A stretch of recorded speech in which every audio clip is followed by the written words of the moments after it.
différent. Ça veut dire, honnêtement, c'est. D'abord, mon niveau, tu vois, je veux dire, bon, c'est techniquement parlant déjà, tu vois, c'est veut dire le Nosar, déjà chez les Sfaradim, le principal de la Tfila, il est basé sur les Yud Gimel Midot. Je crois que dans Yom Kippour, on fait 26 fois le Vayavor.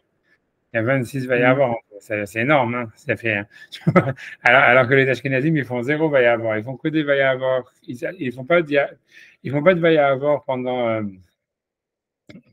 tout Yom Kippour. Ils font que Arvit et à la Neila. Et la Neila, les Ashkenazim, plus ou moins, quand ils arrivent en tous les cas au Vayavor de la Neila, ils sont après le Tanit est déjà fini, tu vois. Parce que tu vois, ça veut dire, alors c'est des fois, tu vois, je vais t'expliquer. Donc techniquement, ce que tu veux, le truc qui est super choquant déjà chez les Ashkenazim, c'est que tout ce qu'ils font, c'est contre la halakha, tu vois. Tu vois, ça veut dire que par exemple, dans la Gemara, il y a marqué tout ce qu'ils font, c'est pas comme la Gemara. Ça veut dire, par exemple, dans la Gemara, il y a marqué une chose, tu vois, de pas faire Birkat Kohanim à Mincha, parce que comme ça, les Kohanim, ils peuvent faire Birkat Kohanim à la Neila. Puisqu'en fait, normalement, il faut pas faire Birkat Kohanim après la Shkia. Tu vois, on essaye de, tu vois, c'est une grosse chéla. Bien que les Sfaradim, les Marocains, moi, je me rappelle en France et tout ça, et tous ceux qui étaient du Maroc et tout ça, ils faisaient Birkat Kohanim même après la Shkia. C'est une grosse marloquette. Et moi, dans ma choule, c'est à chaque fois des histoires. Bref. Ouais, parce que tu vois, ça veut dire, attends, je sais pas, je vais remettre la caméra, je remets la caméra, parce que je sais pas pourquoi ça foisonne. Et tu vois, mais ça veut dire, tu vois, c'est toujours des histoires, parce que c'est une grosse chéla. Al-Pi Alaha, normal. Al-Pi Alaha, tu vois, c'est une marloquette, en fait, dans les Rishonim, dans les Poskim, parce que l'idée, c'est que il y a une marloquette, parce qu'il y a une Zera Shava, entre Birkat Kohanim et la Avoda. Ça veut dire entre le service au temple. Et le service au temple, il devait être fait le jour. Et donc, il y a un imam d'Amar qui pense qu'une Zera Shava entre Birkat Kohanim et la Avoda, et que donc on peut faire Birkat Kohanim que le jour. Et que si jamais quelqu'un, en fait, tu vois, il fait des Birkat Kohanim après la Shkia, il est ouvert sur un lota assez ou sur un truc comme ça. C'est un issour, pas stam, un issour de Raïta. Mais il y a des poskim, tu vois, qui disent non, tu vois, les poskim du Maroc et tout ça, etc., ils étaient mekilim. Je ne sais pas comment ça se fait, mais c'était le minag, tu vois, qu'en fait, ils faisaient Birkat Kohanim bien après la Shkia. Quand tu regardes, tu vois, dans Yabia Omer et tout ça, et dans le Yalkut Yosef, ils ramènent toute la liste de tous les poskim qui sont matirim. Mais tu vois, bon, ils ramènent aussi toute la liste de ceux qui sont inscrits. Rabbi Yosef, lui, dit de ne pas faire ça, tu vois. Rabbi Yosef, si tu veux, lui, il a changé aussi le Nosar, tu vois, il a changé le minag Sfarad de base. Si tu veux, Rabbi Yosef, tu vois, Rabbi Yosef, il a vachement alachisé, si tu veux, le texte de la Tfila, alors qu'à la base, tu vois, c'était pas, si tu veux, chez les Ashkenazim surtout, mais chez les Sfaradim aussi, marocains et tout ça. Ça veut dire, je vais t'expliquer, moi, ce que j'ai vu, ce que je veux dire, un truc, tu vas poser la question, c'est difficile à répondre, mais ça veut dire, je commence par des trucs de base, tu vois, ça veut dire, d'après la halakha, par exemple, tu vois, il ne faut pas faire des piyutim pendant la Hazara, parce que c'est un F-sec, et il ne faut même pas faire des piyutim pendant les psuket des Imra, tu vois. Mais les Ashkenazim, eux, ils ont des piyutim non seulement pendant la Hazara de la Mida, mais ils en ont même pendant le Yotzer, pendant les Yotzer, les brachot du Yotzer, ils en ont pendant les psuket des, ils n'en ont pas pendant les psuket des Imra, mais voilà, mais c'est encore pire, quoi. Chez les Sfaradim, à la base, tu vois, les piyutim que nous, on a, en fait, on les faisait pendant les psuket des Imra, au moins pendant, et certainement, à la base, aussi dans la Mida. Et en fait, les rabbanim, comme ils ont vu que c'était une shela de halakha, ils ont annulé tu vois, ils ont repoussé les piyutim. Rabbi Yosef, il a complètement fini, tu vois, ça veut dire maintenant tous les piyutim, ils le font stam avant la ptichata echad ou des trucs comme ça, tu vois, sauf dans les choules vraiment marocaines ou tunisiennes qui ont voulu vraiment garder le minhag ancien, tu vois, mais la plupart maintenant, si tu vas dans toutes les choules, ils font les piyutim, tu vois, ça veut dire avant de vendre les mitzvot ou un truc comme ça. Ils les font plus pendant. Non, on fait quelques piyutim avant la Chazara. Ouais, voilà, c'est tout. Mais encore, ouais, il y en a qui, ouais, ça, ils ont pas, ça, il y en a qui, ça, ils ont gardé. Ouais, ok, parce que c'est pas une vraie là. Mais même, c'est un peu une là. Tu vois, je pense que tu vois, voilà, comme j'ai compris, Hachem, Shamati, Shimachayariti et tout ça, quoi.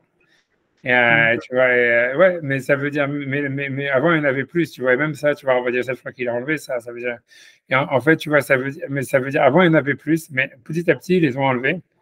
Et ils ont mis, tu vois, les piyutim, tu vois, 80% ils ont mis, tu vois, avant la petite khataïcha ou des trucs comme ça, dans des moments où c'est pas une afsaka, en changeant le nosar de base. La même chose, tu vois, Rabbi Yosef, tu vois, il s'est battu pour que la Birkat Kohanim, elle soit faite avant la Shkia, tu vois. Donc, à cause de ça, tu vois, tu vois, ça veut dire, en Eretz, tu vois, la plupart des shuls farad, ils suivent les psakim de Rabbi Yosef, donc, en fait, si tu veux, ils font l'amener là vachement tôt, et ils commencent à sonner le chauffard avant la fin du Ta'anit. tu vois, puisque tu vois, si tu vas avoir Birkat Kohanim avant la Shkia, c'est obligé que quand tu commences, si tu veux sonner le chauffard pendant les Gimal Midot, des veilles à avoir et tout ça, c'est sûr que tu es avant la fin du Ta'anit. Tu vois, c'est à peu près à ce moment-là, tu es déjà à peu près un 10 ou 15 minutes après la Shkia. Mais tu n'es pas encore à la fin du Ta'anit. Alors, Yosef, lui, dans l'écoute Yosef, lui dit c'est pas grave, c'est ça ce qu'il faut faire. Et la raison, d'après la halakha, comme en fait le chauffard, c'est comme Midera Banane, à partir de Ménage Pachot, tu peux le faire. Et c'est comme ça que c'était ancien mitzvah, souvent à pied halakha. C'est ce qu'il dit à Yosef, c'est ce qu'il faut faire. Mais n'empêche que ce minag, tu vois, de halakha, quand Rabbi Yosef il a instauré maintenant chez les Sfaradim et tout ça, c'était jamais en fait comme ça avant. Ça n'existait pas. Et chez les Ashkenazim, c'est 10 fois pire. Et eux, tu vois, ça veut dire, eux, tu vois, ils n'ont pas eu un mec comme Rabbi Yosef, tu vois, qui a voulu halakhiser leur nosar. Donc eux, ils sont restés avec tous les trucs, tu vois. Tu vois, ça veut dire que tu vois, ils font l'année là, les sidérotes de l'année là, ils les font après la fin du Tanit, parce que eux, si tu veux, nous, tu vois, si tu veux, l'histoire, c'est que nous, par exemple, tu vois, les sidérotes de l'année là, tout ça, je te parle des trucs techniques avant de te parler de l'ambiance générale, tu vois, mais ça veut dire chez nous, dans les sidérotes de l'année là, c'est tu finis l'année là, après, tu as les sidérotes, tu vois, qui ne durent pas très longtemps, mais tu as les sidérotes, tu vois. C'est courte. Ouais, elles sont très courtes, mais elles existent, tu vois, mais ça va, c'est tout. Et donc, ça veut dire en fait ce qui se passe, c'est que tu peux finir l'année là avant la fin du jeûne. Tu vois, l'idée, c'est que tu commences l'année là une demi-heure avant la fin du jeûne, c'est ce qui est marqué dans la Gemara, 3/4 d'heure avant la fin du jeûne, une demi-heure avant la Shkia, pas avant la fin du jeûne, avant la Shkia, une demi-heure avant la Shkia. C'est ce qui est marqué, c'est ce qui est marqué dans Shulchan Aruch, c'est marqué dans la Gemara, c'est pas seulement Shulchan Aruch, c'est la Gemara. Et en fait, tu vois, avec le texte que nous on a, en fait, ça nous permet de finir, tu vois, la Chazara de l'année là avant le coucher du soleil, si tu fais bien comme fait Rabbi Yosef, avec Birkat Kohanim, et tu commences tu vois, les slichot, après la shkia. Mais c'est pas grave parce que c'est que les slichot, si tu veux, étaient encore dans le Ta'anit, tu vois. Alors que les Ashkenazim, eux, ils ont leurs slichot. Tu vois, alors techniquement parlant, la vraie différence, tu vois, chez les Ashkenazim et les Sfaradim, dans le texte de Yom Kippour, c'est que les slichot des Ashkenazim qui existent à moitié, en fait, ça veut dire les vidouim et tout ça, ils sont intégrés dans la Hazarat Hashatz, qui est à la fin un truc débile, tu vois. Et tu vois, tout ça, c'est pas à l'Afrique, tu vois, mais c'est comme ça qu'ils font. Et même pour l'année là, ils font ça. Donc ça veut dire que eux, ils n'arrivent jamais, tu vois. Pour eux, déjà, dans leur Sidourim, il n'y a pas l'idée de faire Birkat Kohanim dans l'année là. Il y a un petit peu chez nous aussi. Un petit peu dans ouais, Moussaf. tout petit peu. C'est des tout petits trucs, ouais, voilà, des rajouts, des petits rajouts, des petits.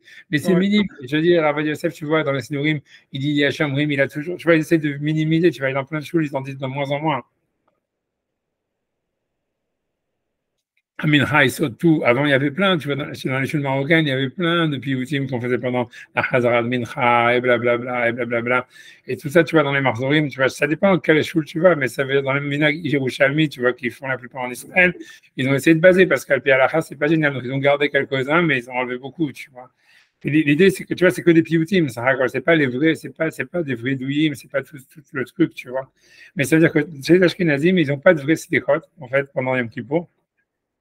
Et que à l'année là, si tu veux, et leur sidéchot, quand ils en ont, quand ils font les bails à avoir et tout ça, c'est intégré dans la Hazara de l'année là. Donc ça veut dire que pour l'année là, par exemple, le seul celui-là, ils font des bails à avoir, c'est à l'année là, et c'est intégré dans la Hazara Tachat, ce qui est débile. Et en plus, tu vois, c'est impossible d'arriver à la Shkia, tu vois. C'est-à-dire, maintenant, tu vois, oublie Birkat Kohanim avant la Shkia, c'est-à-dire, eux, dans leur Marzorim, il n'y a plus Birkat Kohanim dans l'année là. Birkat.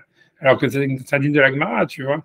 Ça, c'est une des choses, mais il y a des milliards de choses comme ça. C'est-à-dire, tout le truc, tout le Nosach Ashkenaz, il n'a rien à voir avec la halakha. Ça veut dire, et les Khatrila, c'est tous les Rabbanim, tu vois, ça veut dire, a priori, c'était fait exprès.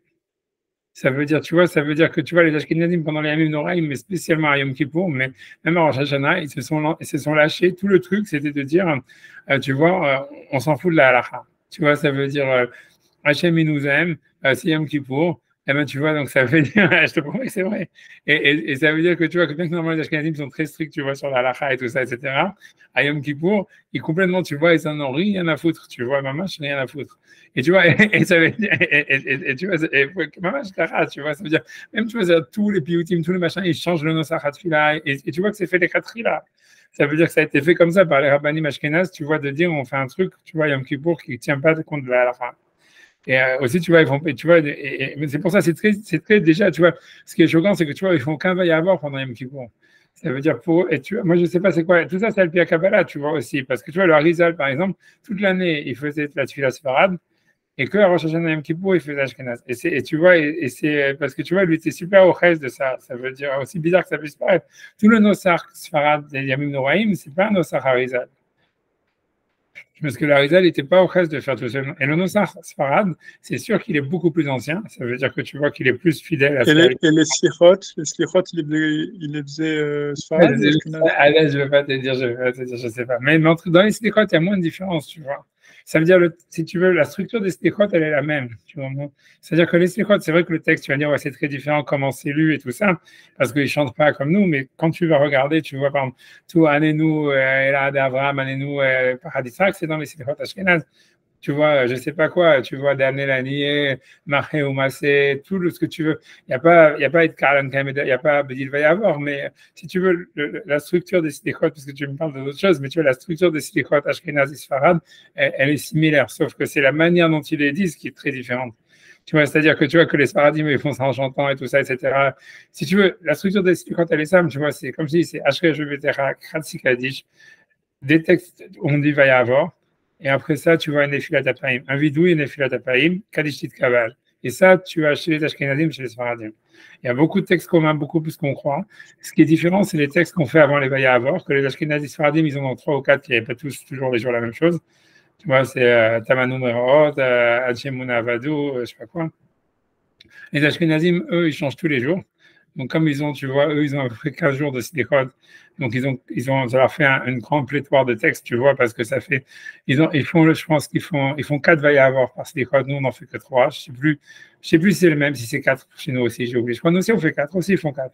Mais simplement, tu vois, ça veut dire, eux, ils ont des textes qui changent tout le temps. Donc, et qui sont écrits évidemment en ashkénaz, tu vois, tu vois, ça veut dire en hébreu ashkénaz, ça veut dire hyper compliqué, incompréhensible et tout ça. Et ils en ont plein, tu vois, ça veut dire parce que comme ils changent tous les jours, donc voilà. Donc, et ça, c'est cette partie-là qui change en réalité. Après ça, tu vois, ça veut dire le vidouille, c'est le même. Un Nefilat Apaim, tu vois, eux, toujours, ils font des Nefilat Apaim en disant un autre mise-mort que le nôtre. Tu vois, ils disent pas les David, ils disent un autre, tu vois, j'ai oublié comment ça s'appelle. Bref, tu vois, mais honnêtement, c'est pas des grosses différences. Tu vois, la structure des slichot, elle est en fait pratiquement la même. Je dis, à part ces textes-là, ok, qui font une grosse différence, mais c'est surtout la manière dont tu les dis qui est différente. Mais ça, tu vois, c'est ok, c'est pas une question de personnalité, tu vois, je veux dire. Tu vois, mais c'est vrai que tu vois, ça change beaucoup. Mais en fait, le texte des slichot, je sais pas ce que la Rizal faisait pendant les slichot, mais je sais que tu vois, c'est connu, que tu vois que c'est pour ça que tu vas rien voir, tu vois, dans les Nosar, dans les Marzorim, tu vois qu'à chaque fois ils essaient toujours de mettre le Harizal, le Harizal, le Harizal. Et donc tu vois tout ce qu'ils rajoutent du Harizal, ils disent ouais, le Harizal, il disait de faire Shiramal Makim entre Ishtabach et le Yotzer, que c'est aussi contre la halakha complètement, tu vois, parce que la Gemara, c'est une Gemara qui dit clairement, celui qui parle entre Ishtabach et le Yotzer, c'est une faute dans ses mains. Chet beyado, c'est une Gemara, ça veut dire, c'est une Gemara qui dit ça, ça veut dire que si jamais quelqu'un il parle entre lui et le Yotzer, c'est une faute sur lui, et si jamais quelqu'un il devait aller en guerre, ça s'appelle déjà qu'il a fait une faute et qu'il n'a plus le droit d'aller dans la guerre, d'aller avec l'armée. Parce que tu vois, il peut être puni à cause de ça. Comme ça, c'est ce que la Gemara elle dit. Quand il y a marqué dans le pasouk Donc tu vois, le Harizal et Khatrila, tu vois, ça veut Ils sont dire. très embêtés d'ailleurs, les poskim Sfarad, pour autoriser ça. À chaque fois, ils disent normalement, on ne doit pas l'autoriser, mais bon, on est obligé de Non, mais c'est l'autoriser. tu vois, mais le Harizal, il a fait ça exprès. Tu vois, c'est une des choses que le Harizal, on sait que les Khatrila, il faisait, tu vois. Mais tu vois bien en fait que tu vois que le Harizal, et je te dis que chez les Ashkenazim, c'est la même chose, c'est que les Khatrila, ils voulaient faire quelque chose qui n'est pas comme la. C'est sûr, tu vois. Mais c'est quoi le ressort de ça? On sort de ça, Mistama, c'est parce que tu vois, ça veut dire, je vais t'expliquer une idée, tu vois, moi je suis pas Mekoubal, donc je vais pas te dire, tu vois, je vais pas te dire le Sada d'Avar, mais moi, ce que je pense, tu vois, ce que ça a l'air d'être assez évident, c'est que tu vois que l'idée, c'est que tu vois bien que tu vois dans la Kabbalah du Harizal, il y a toujours l'idée pour lui qu'il faut équilibrer les choses, tu vois, et que ça veut dire que si jamais, en fait, tu vois, il y a un jugement, il faut que toi, justement, d'une certaine manière, tu tiennes pas compte du jugement, quelque chose comme ça, tu vois. Et que c'est pour ça qu'il faut faire des choses qui sont contre la halakha, justement parce qu'il y a un din bachamaïm. Et pour que, tu vois, en fait, si tu veux que nous, je vais pas te dire, tu vois, je suis pas mécoubal, mais ça veut dire que pour lui, tu vois, l'idée, c'est qu'il faut qu'il y ait un équilibre. Et donc, en fait, tu vois, ça veut dire, donc, si jamais il y a un din bachamaïm qui est très, très rigoureux, et surtout, tu vois, Rosh Hashanah et tout ça, etc., pendant la Salat Yom donc, en fait, ce que nous, on doit faire, c'est d'Afka, tu vois, faire un truc tu vois, qui va contre le din, tu vois. Tu vois, comme si… Parce qu'on considère que la Gemara, c'est une expression absolue du din. La halakha telle qu'elle est A formulée dans la priori, Gemara, c'est une a expression absolue. priori, a Parce que priori. d'un autre côté, il y a tellement de déot shonot dans la Gemara, il y a tellement de… Ouais, mais c'est quand même un digne, tu vois, ça veut dire, tu vois, voilà, que, ça veut que ça dire… semblait quand même être vachement le balagan à l'époque. Ça semblait, au moment où on Ouais, couche, où on couche ouais, le non, Talmud sur le papier, on n'a pas l'impression qu'il y a une ouais, non, unification de la halakha absolue et parfaite, quand même. ouais, non, mais c'est quand même le digne parce que déjà, le fait même qu'il y ait la halakha, tu vois.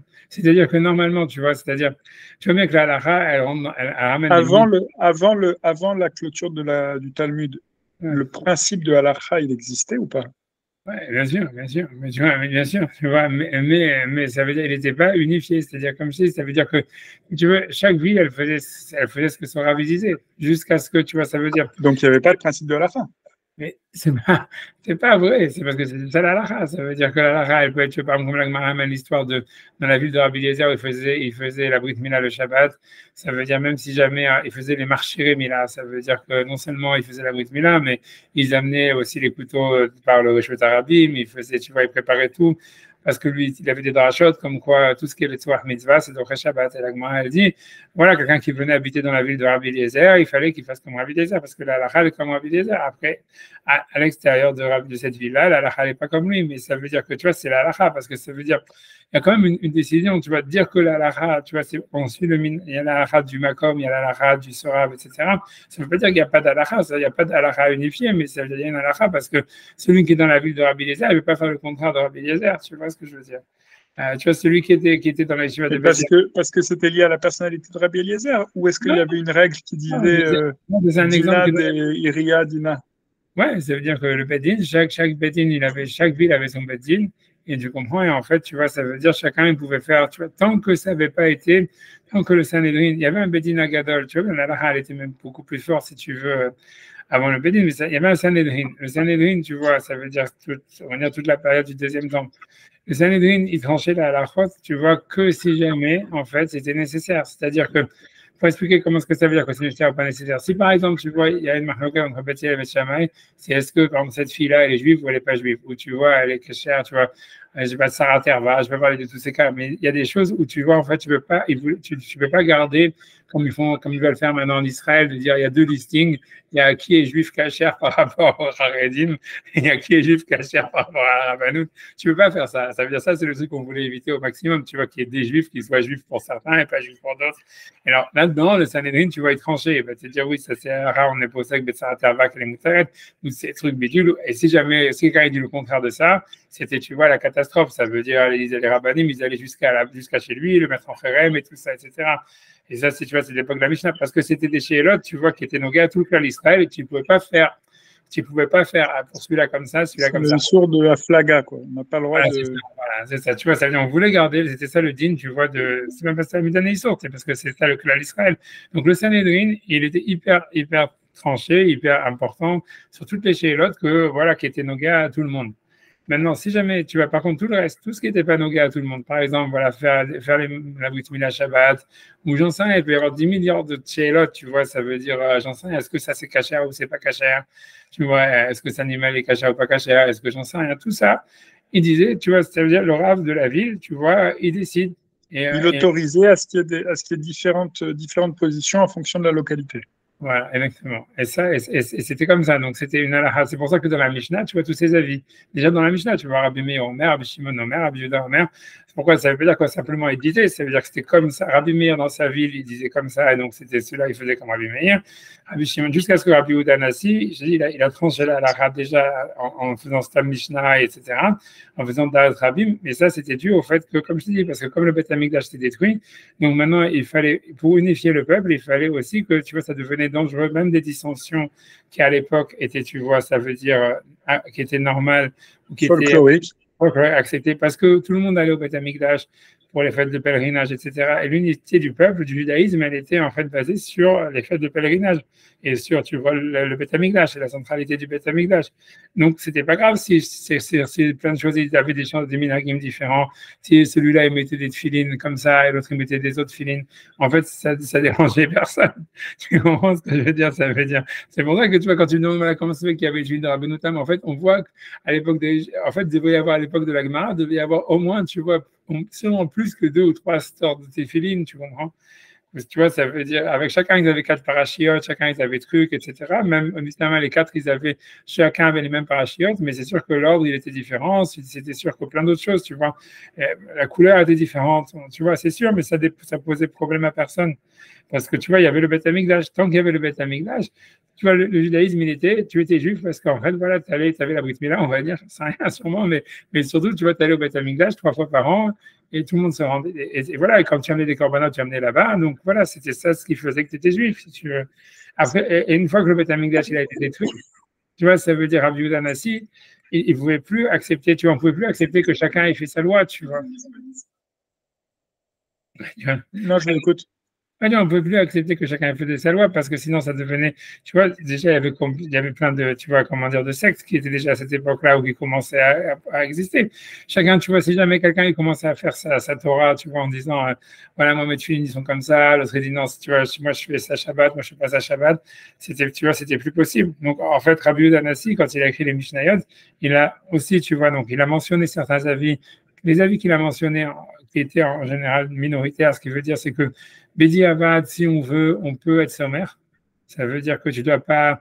Tu vois, c'était pourquoi les avis sont mentionnés dans la Mishnah. C'était pas simplement parce qu'ils voulaient simplement faire de la culture générale. C'est parce qu'ils voulaient dire voilà, ça c'est la halakha. D'après, tu vois, ça veut dire voilà, moi je suis posé que la halakha en tant que Nassi Israël. Tu vois, ancien chef du Sanhedrin, même s'il n'y avait plus de Sanhedrin ou tu vois, truc bidule, mais maintenant c'est la dernière, tu vois, si tu veux, on écrit ça, alors on aura plus de trucs, le Beth Amikdash il est détruit. C'est les valises qu'on donne à tous nos Voilà. coreligionnaires qui partent dans le monde entier pour continuer l'histoire. Voilà, c'est ça. Et tu vois, mais tu vois, donc lui, quand il a cité tout ça, ça veut dire, en fait, il a donné une halakha mainstream, dans Stam Mishnah, ou Dat Rabim, quand il sera Chamim Amrim, ou tu vois, Yachid Verabim, Alachak Rabim, et tout ça. Mais après ça, il a quand même cité les Yachid. Pourquoi est-ce qu'il a cité Rabbi Shimon? Pourquoi c'était Rabbi Meir? Pourquoi c'est Rabbi Akiva? Pourquoi c'est Rabbi Yehuda? Parce qu'il veut dire, en fait, tu vois, ceux-là, si jamais un jour, toi, tu te retrouves dans une situation où, voilà, c'est un chatatrak, tu vois, comme la Gemara dit, Kedai Rabbi Shimon, il se moque à la chatatrak.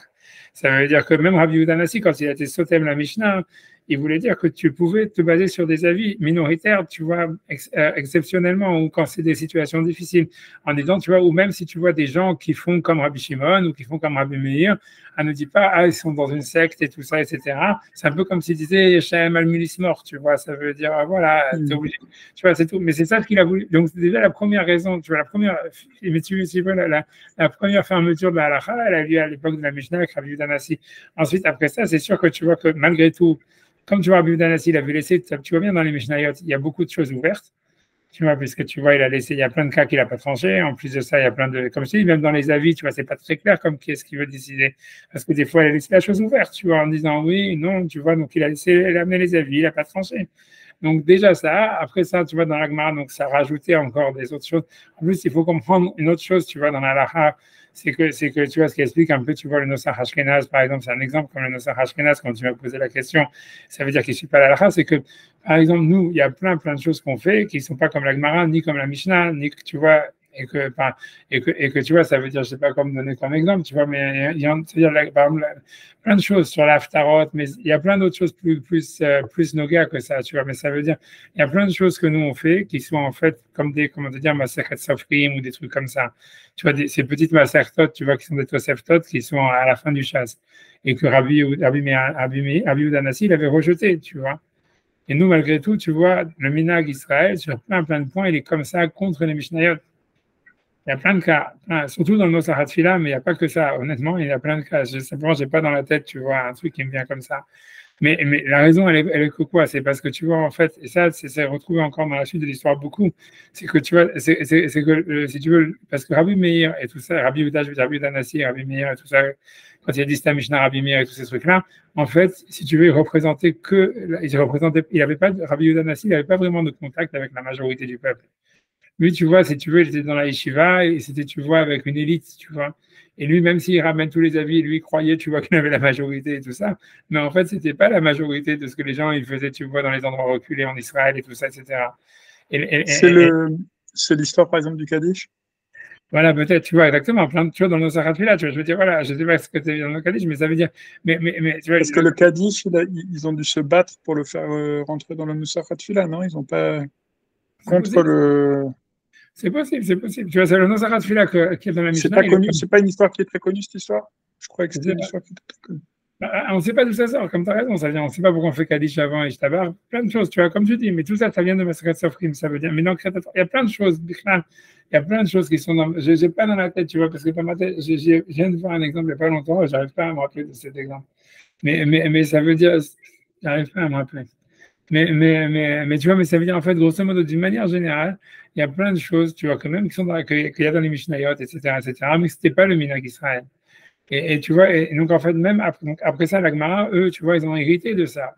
Parce que tu comprends, la Gemara, quand ils sont arrivés en Babel et tout ce que tu veux, etc., à part donc, le fait que plein de choses avaient été laissées ouvertes par la Mishnah. En plus de ça, tu vois que des nouveaux cas étaient venus, tu vois, des nouvelles traditions. À part ça, il y avait des minagim, tu vois, en Rav, tu vois, quand on dit, voilà, dans la Gemara, Rav, Tana ou Palig, c'est parce qu'en fait, tu vois, Rav, en général, tu vois, lui, il a été plus en contact avec ce qui se passait dans le monde, on va dire, bien que c'est un petit-fils de Rabbi. Donc, il a vu, tu vois, tu vois, à cause de l'exil et tout ça, etc., qu'il a été de ville en ville, jusqu'à ce qu'il arrive en Babylonie et tout ça. Donc, il a vu ce qui se passait en Israël, tu vois, alors que Rabbi Danassi, lui, il n'était jamais sorti de son palais, si tu veux. Et ça, Shiva, tu comprends? Et donc, ça veut dire que donc lui, quand il a vu des fois que le minag n'était pas comme Rabbi Danassi l'avait dit.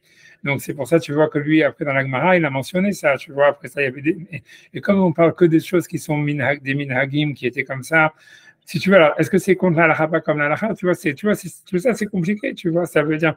Mais tu vois, la halakha, Voilà. La halacha, enfin la Mishnah, la halacha telle qu'elle est relatée dans la Mishnah, euh, écrite par Rabbi Yehuda Hanassi, c'est un grand coup de dîme au ouais. milieu de toutes ces pluralités, de toutes Euh, ces. Avant, tu vois, parce que si tu regardes si tu veux, le Rav, hein, pour te donner avant, tu vois, si tu veux, avant la Mishnah, tu vois, si tu veux, la halakha, c'est sûr que c'est en soi indigne, tu comprends, ça veut dire, par exemple, tu vois, le Rav le plus mécal dans la halakha, de tous les rabbins, parmi les Tanaïm, c'est Rabbi Shimon Bar Yochai. C'est sûr, tu vois, ça veut dire, c'est pour ça que m'a dit que Rabbi Shimon, il se mochara b'shatatrak, parce que Rabbi Shimon Bar Yochai, si tu veux, c'est l'ancêtre des rabbins réformes, si tu veux, parce que lui, il était Doresh Ta'ama Dikra, ça veut dire que lui, il dit, regardez la raison de la mitzvah, et il interprète la halakha par rapport à la raison de la mitzvah. Par exemple, lui dit, tu vois, si jamais, il est marqué, tu ne dois pas prendre le gage d'une veuve. Alors il dit oui, c'est que il dit que c'est que si jamais elle est riche, mais tu vois, ça veut dire que si jamais elle est pauvre, mais si elle est riche, tu peux, parce que tu ne dois pas le rendre la nuit. Comme, tu vois, un peu comme Shlomo, quand il dit Lo yarbelo nashim, ah oui, Shlo yasou et levavo.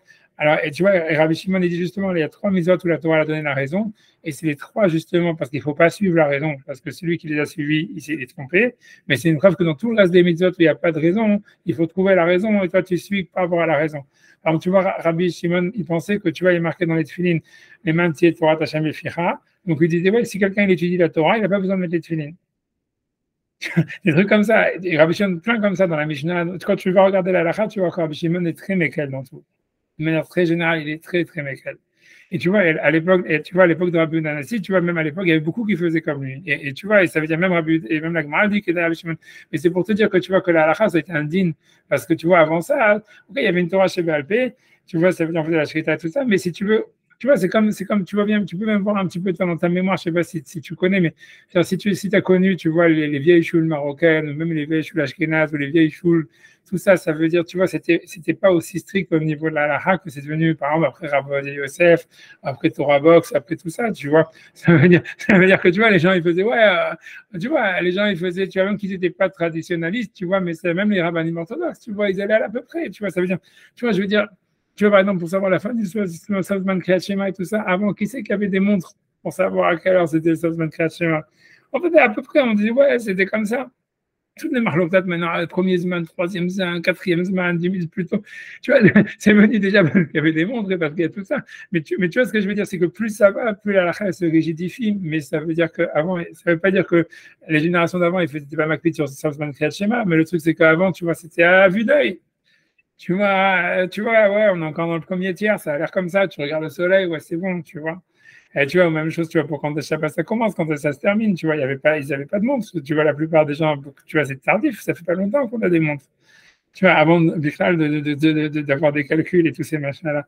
Donc, tu vois, mais ce que je veux dire, c'est que la halakha se rigidifie, tu vois, comme peut-être la vie aussi, tu vois, j'en sais rien, mais tu vois, mais ça veut dire, voilà, donc si tu veux, à chaque fois qu'il y a de la halakha, c'est le midatadine, parce que tu vois, ça veut dire, tu fais une règle, tu fais un truc, tu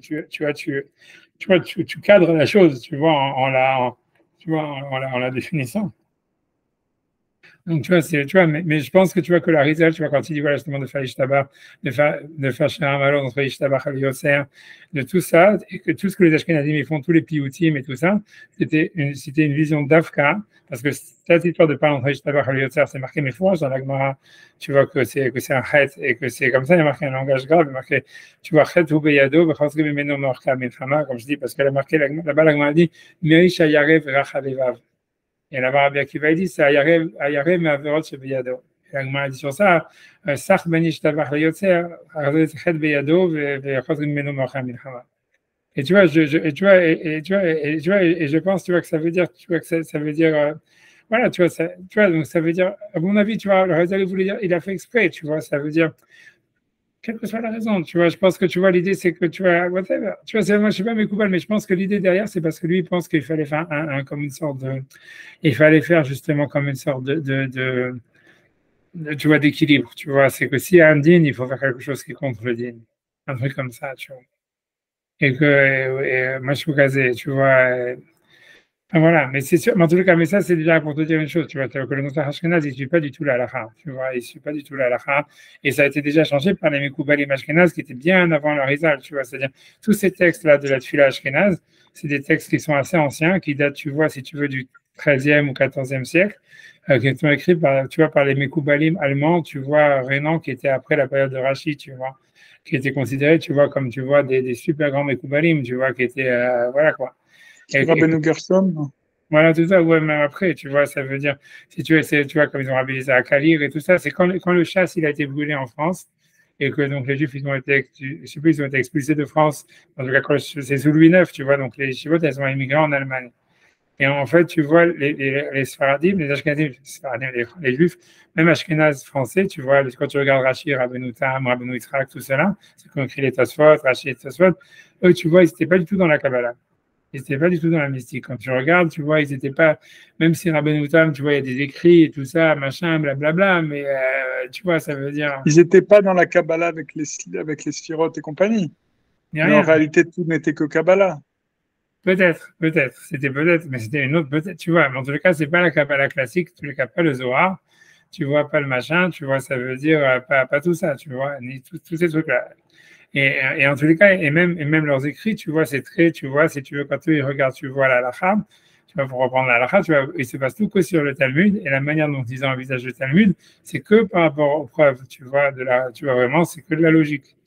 Tu vois, ça veut dire ou de la logique, ou même des fois de la culture générale, tu vois, quand Rachid va chercher de la culture générale ou n'importe quoi, mais c'est jamais, tu vas dire, ah oui, tu vois, il y a un truc mystique, tu vois. Alors, est-ce qu'il y avait ça chez eux, mais que c'était whatever qui ne le divulguait pas, j'en sais rien. Mais à la priori, tu vois, chez eux, tu voyais rien. Quand le Talmud il a été brûlé, que les Juifs, les Chivotes, elles sont parties de la Champagne et tout ça, elles ont traversé le Rhin, elles sont arrivées en Allemagne. Tu vois, je ne sais pas ce qui s'est passé. Ils ont vu la Vierge et ils sont tous devenus des kabbalistes. Ça veut dire que quand tu regardes, tu vois, tu vois, tous les rabbinim de cette époque-là, tu vois, qui étaient des grands rabbinim, c'était appelé Chassidé Ashkenaz.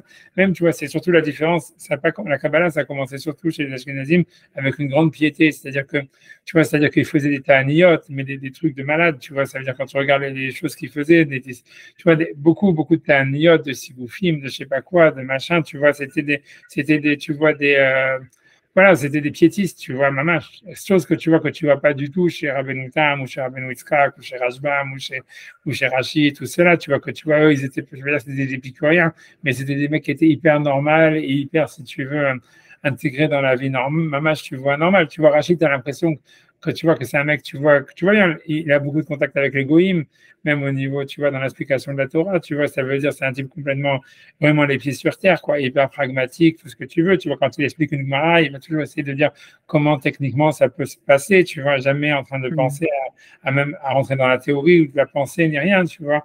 Mais tu vois, les Ashkenazim, là, après, quand ils ont traversé le Rhin, ils sont devenus tous complètement kabbalistiques et piétistes. Ça veut dire hyper mahmir, hyper, tu vois, surtout, tu vas faire beaucoup, beaucoup d'actes de piété, de machin, de chassidout. Tu vois, c'est la Rabbi d'Achassid, tu vois, voilà. Tu vois, tous ces trucs-là, tu vois, des trucs très, tu vois bizarres. Enfin, ça, c'est là, tu vois, ils ont eu plein de, tu vois, en tous les cas, voilà, mais si tu veux, et c'est eux qui ont écrit tous ces piyutim que les Ashkenazim, ils ont dans leur là, tu vois, qui semblent, ils ont écrit dans un hébreu hyper compliqué, complètement grammaticalement, complètement non correct, complètement du tout, pas vraiment pas du tout correct. Et tu vois, avec des, tu vois, bizarre vraiment, tu vois, c'est pour ça, le Ezra, tu vois, il disait, se moquer d'eux, tu vois, mais ça veut dire, mais voilà, et a priori, c'est un sens Et kabbalistique. pourquoi pourquoi c'est parce que ça avait des Mais oui, vertus magiques ou des trucs comme ça? j'en ai aucune idée, mais en tout cas, ça veut dire que pour eux, tu vois, ça veut dire c'est ça. Ils ont transformé l'hébreu, tu vois, ça veut dire les juifs ashkénazes, tu vois, de cette période-là, ils ont transformé la grammaire hébraïque. Ils l'ont, si tu veux, en fait, à mon avis, je sais pas s'ils sont influencés par le français, moi je connais pas l'allemand, mais j'ai plus l'impression que c'est parce que tu vois, ils ont intégré tu vois, des Des règles tournures grammaticales grammaticales qui étaient européennes, qui n'étaient pas, tu vois, gérondifs et des trucs comme ça et tout. voilà, exactement, t'as tout compris, tu vois, des trucs comme ça, et qui, à mon avis, tu vois, elles sont pas, je sais pas si elles sont allemandes ou françaises, mais c'est sûr que quand tu connais le français, tu te retrouves mieux dans les potes ashkénazes que, par exemple, un israélien. Tu vois, un Israélien, tu vois, pour lui, c'est vraiment, il doit vraiment se casser beaucoup les dents pour comprendre, tu vois, parce que mais quand tu connais le français, instinctivement, quand tu vas inverser les sujets, verbes, compléments, les machins, etc., la structure grammaticale des phrases, tu vois, elle ressemble un peu au français, tu vois. Tu te retrouves plus facilement, quoi. Mais c'est un hébreu, tu vois, cassé, complètement, tu vois, voilà, dénaturé, quoi, si tu veux, comme disons, tu vois, que tu vois, par exemple, tous les puristes, tu vois, par le Rambam, mais tu vois, mais ça, je parle à Venezra, mais tout cela, ils ont été, tu vois, même après, tu vois, et même après, quand les Juifs, après, quand il y a eu la Scala chez les Ashkenazim, pour eux, tu vois, c'était vraiment, ces textes-là, c'était vraiment des trucs de retardés et tout ça, etc., tu vois. Parce que c'est écrit en anglais, c'est un anglais, en hébreu moyenâgeux, quoi. Je sais pas, en hébreu, tu vois, voilà, avec des structures grammaticales empruntées sûrement du français à l'allemand, des trucs très bizarres, tu vois, et difficilement compréhensibles, tu vois, des tournures vraiment tout à fait bizarres. Et tout le texte des Sidichot Ashkenaz, tu vois, qu'ils font avant les Vayavor, et le texte des Sidichot, et ça veut dire les textes qu'ils ont rajoutés dans la Tfila de Rosh Hashanah, Yom Kippur, c'est des textes qui viennent de ça, quoi. Et tu vois, qui sont comme ça, qui ont été créés par Serapanim de cette époque-là, etc., etc. Et voilà. Après ça, tu vois, donc voilà. Après ça, qu'est-ce que je te dis? Ça, c'est pour dire, c'est une introduction générale sur la question que tu m'as demandé, tu vois. Tu vois, parce que, alors que le texte Farad, il est très ancien, tu vois. Ça veut dire grosso modo, le texte qu'on va avoir dans les Slichot, les Anénou, tous ces machins-là, c'est des textes que tu vois, qu'on retrouve dans la Gemara, tu vois, déjà. C'était des textes, en fait, qui faisaient partie de la prière qu'on faisait quand il y avait des jeunes, quand il n'y avait pas la pluie. Tu vois, bon, si tu vas en Israël, quand il n'y avait pas la pluie, il y avait des séries de jeunes qui étaient instituées. Donc, la plupart des textes des Slichot, à part les trois premiers, tu vois, C'est Taman Nechamishi Vesheni. ouais, voilà, tu vois, mais ça veut dire, voilà, bon, ces textes-là de Anénou et Abraham, ou Ahamad Anelani, ou tout ça, tu vois, que les Ashkenazim, ils ont aussi dans leur Slichot, tu vois, Elohenu Shibashamaim, tout ça, etc. Tout ça, ça vient de là-bas. Quand tu regardes, tu vois, c'est des textes, c'est des Slichot qui étaient faits dans l'état Aniyot Sibour, qui ont été mis, tu vois, voilà. Mais tu vois, bon, après ça, bon, voilà, donc c'est des textes a priori beaucoup plus, tu vois, beaucoup plus de base. Et tout le texte de la Tfila, tu vois, par exemple, tu vois, il est plus basé, c'est très proche de ce qui est marqué dans la Mishnah, dans la Gemara. Le texte Farad, il est très, tu vois, je veux dire, à part les piyutim qui ont été ensuite, par la suite enlevés, tu vois, il est très, en fait, basique, tu vois, très, très mécori, on va dire, tu vois. Et c'est plus la lacha sur plein de points. Et voilà, maintenant, Et ce qu'il y a de toujours très bizarre et très réducteur, c'est que quand on pense halacha, ou on va dire Gemara, halacha, Mishnah, c'est le din.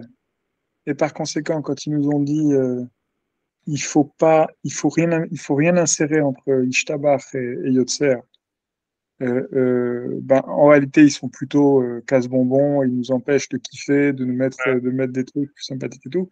Mais en réalité, quand derrière, il nous dit non, parce qu'il faut savoir que ça va être retenu contre toi quand tu vas aller en guerre et que ça peut se retourner contre toi. En réalité, c'est de l'amour. C'est-à-dire que Ouais. quand on réfléchit din, c'est-à-dire que quand on fait rentrer les catégories din chesed sur le mode Ouais. gentil méchant, finalement, on s'empêche. Et c'est pour ça que j'ai beaucoup de mal à comprendre ce que c'est que s'éloigner de la halakha pour quelqu'un qui va composer une liturgie. Parce que la halakha, c'est soit on considère que c'est le hamoud ashigra, et si on veut s'en éloigner, finalement, on, on, on va vers des risques, d'une certaine manière. Oui, c'est peut-être ça, juste en réalité. Peut-être juste ça, c'est une question de Non, risque. ouais, je sais pas. Je pense, non, honnêtement, tu vois,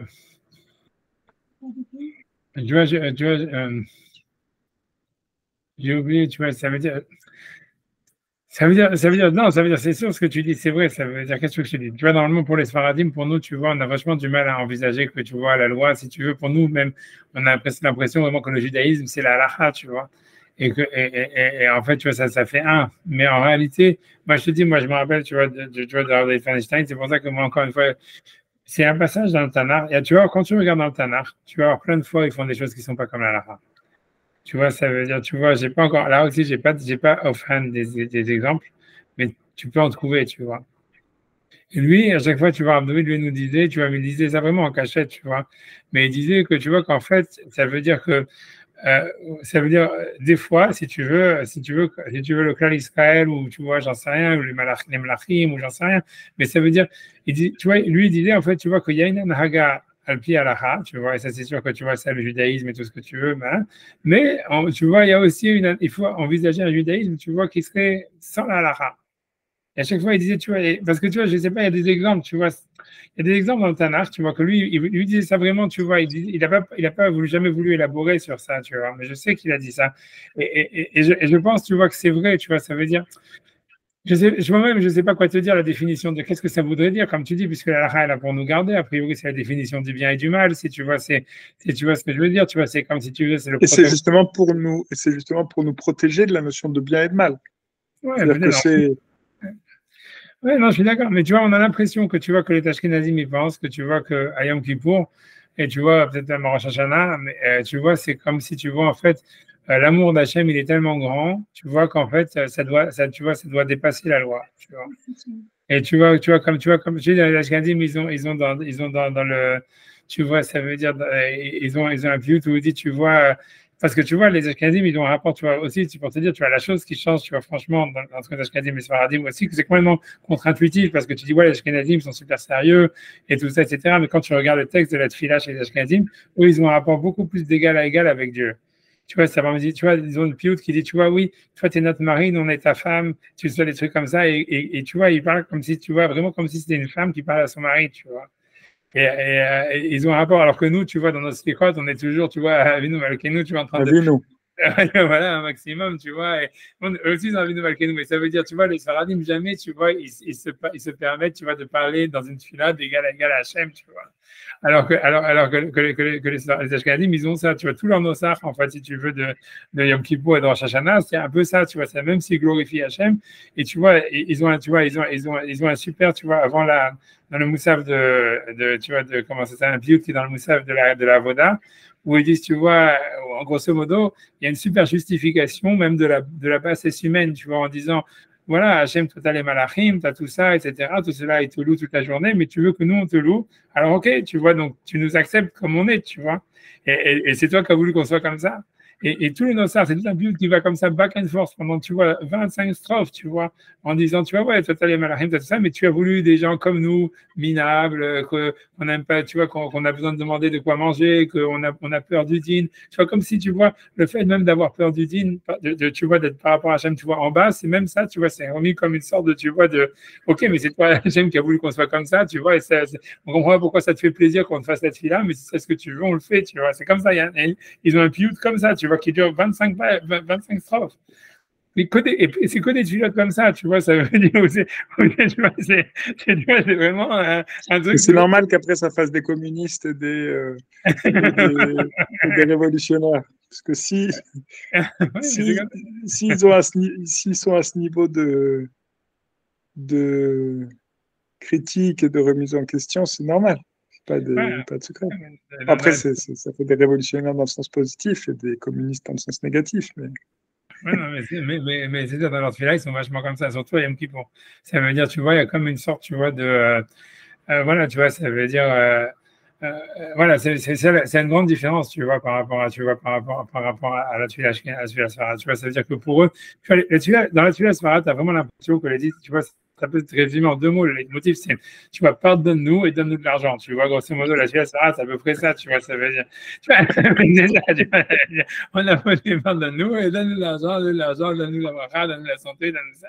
Tu vois, et c'est tout, tu vois. Les Ashkenazim, ils demandent presque rien dans la tuile. Tu vois, ça veut dire chez eux, tu vois, ils demandent, tu vois, le pardon. Ok, les vidouim, ils sont là, tu vois, mais mais ils sont pas du tout culpabilisateurs, tu vois, parce que ça choque tout le monde, parce que tu vois, ils chantent des chansons, tu vois, gays quand ils font le vidouille, ça choque tout le monde.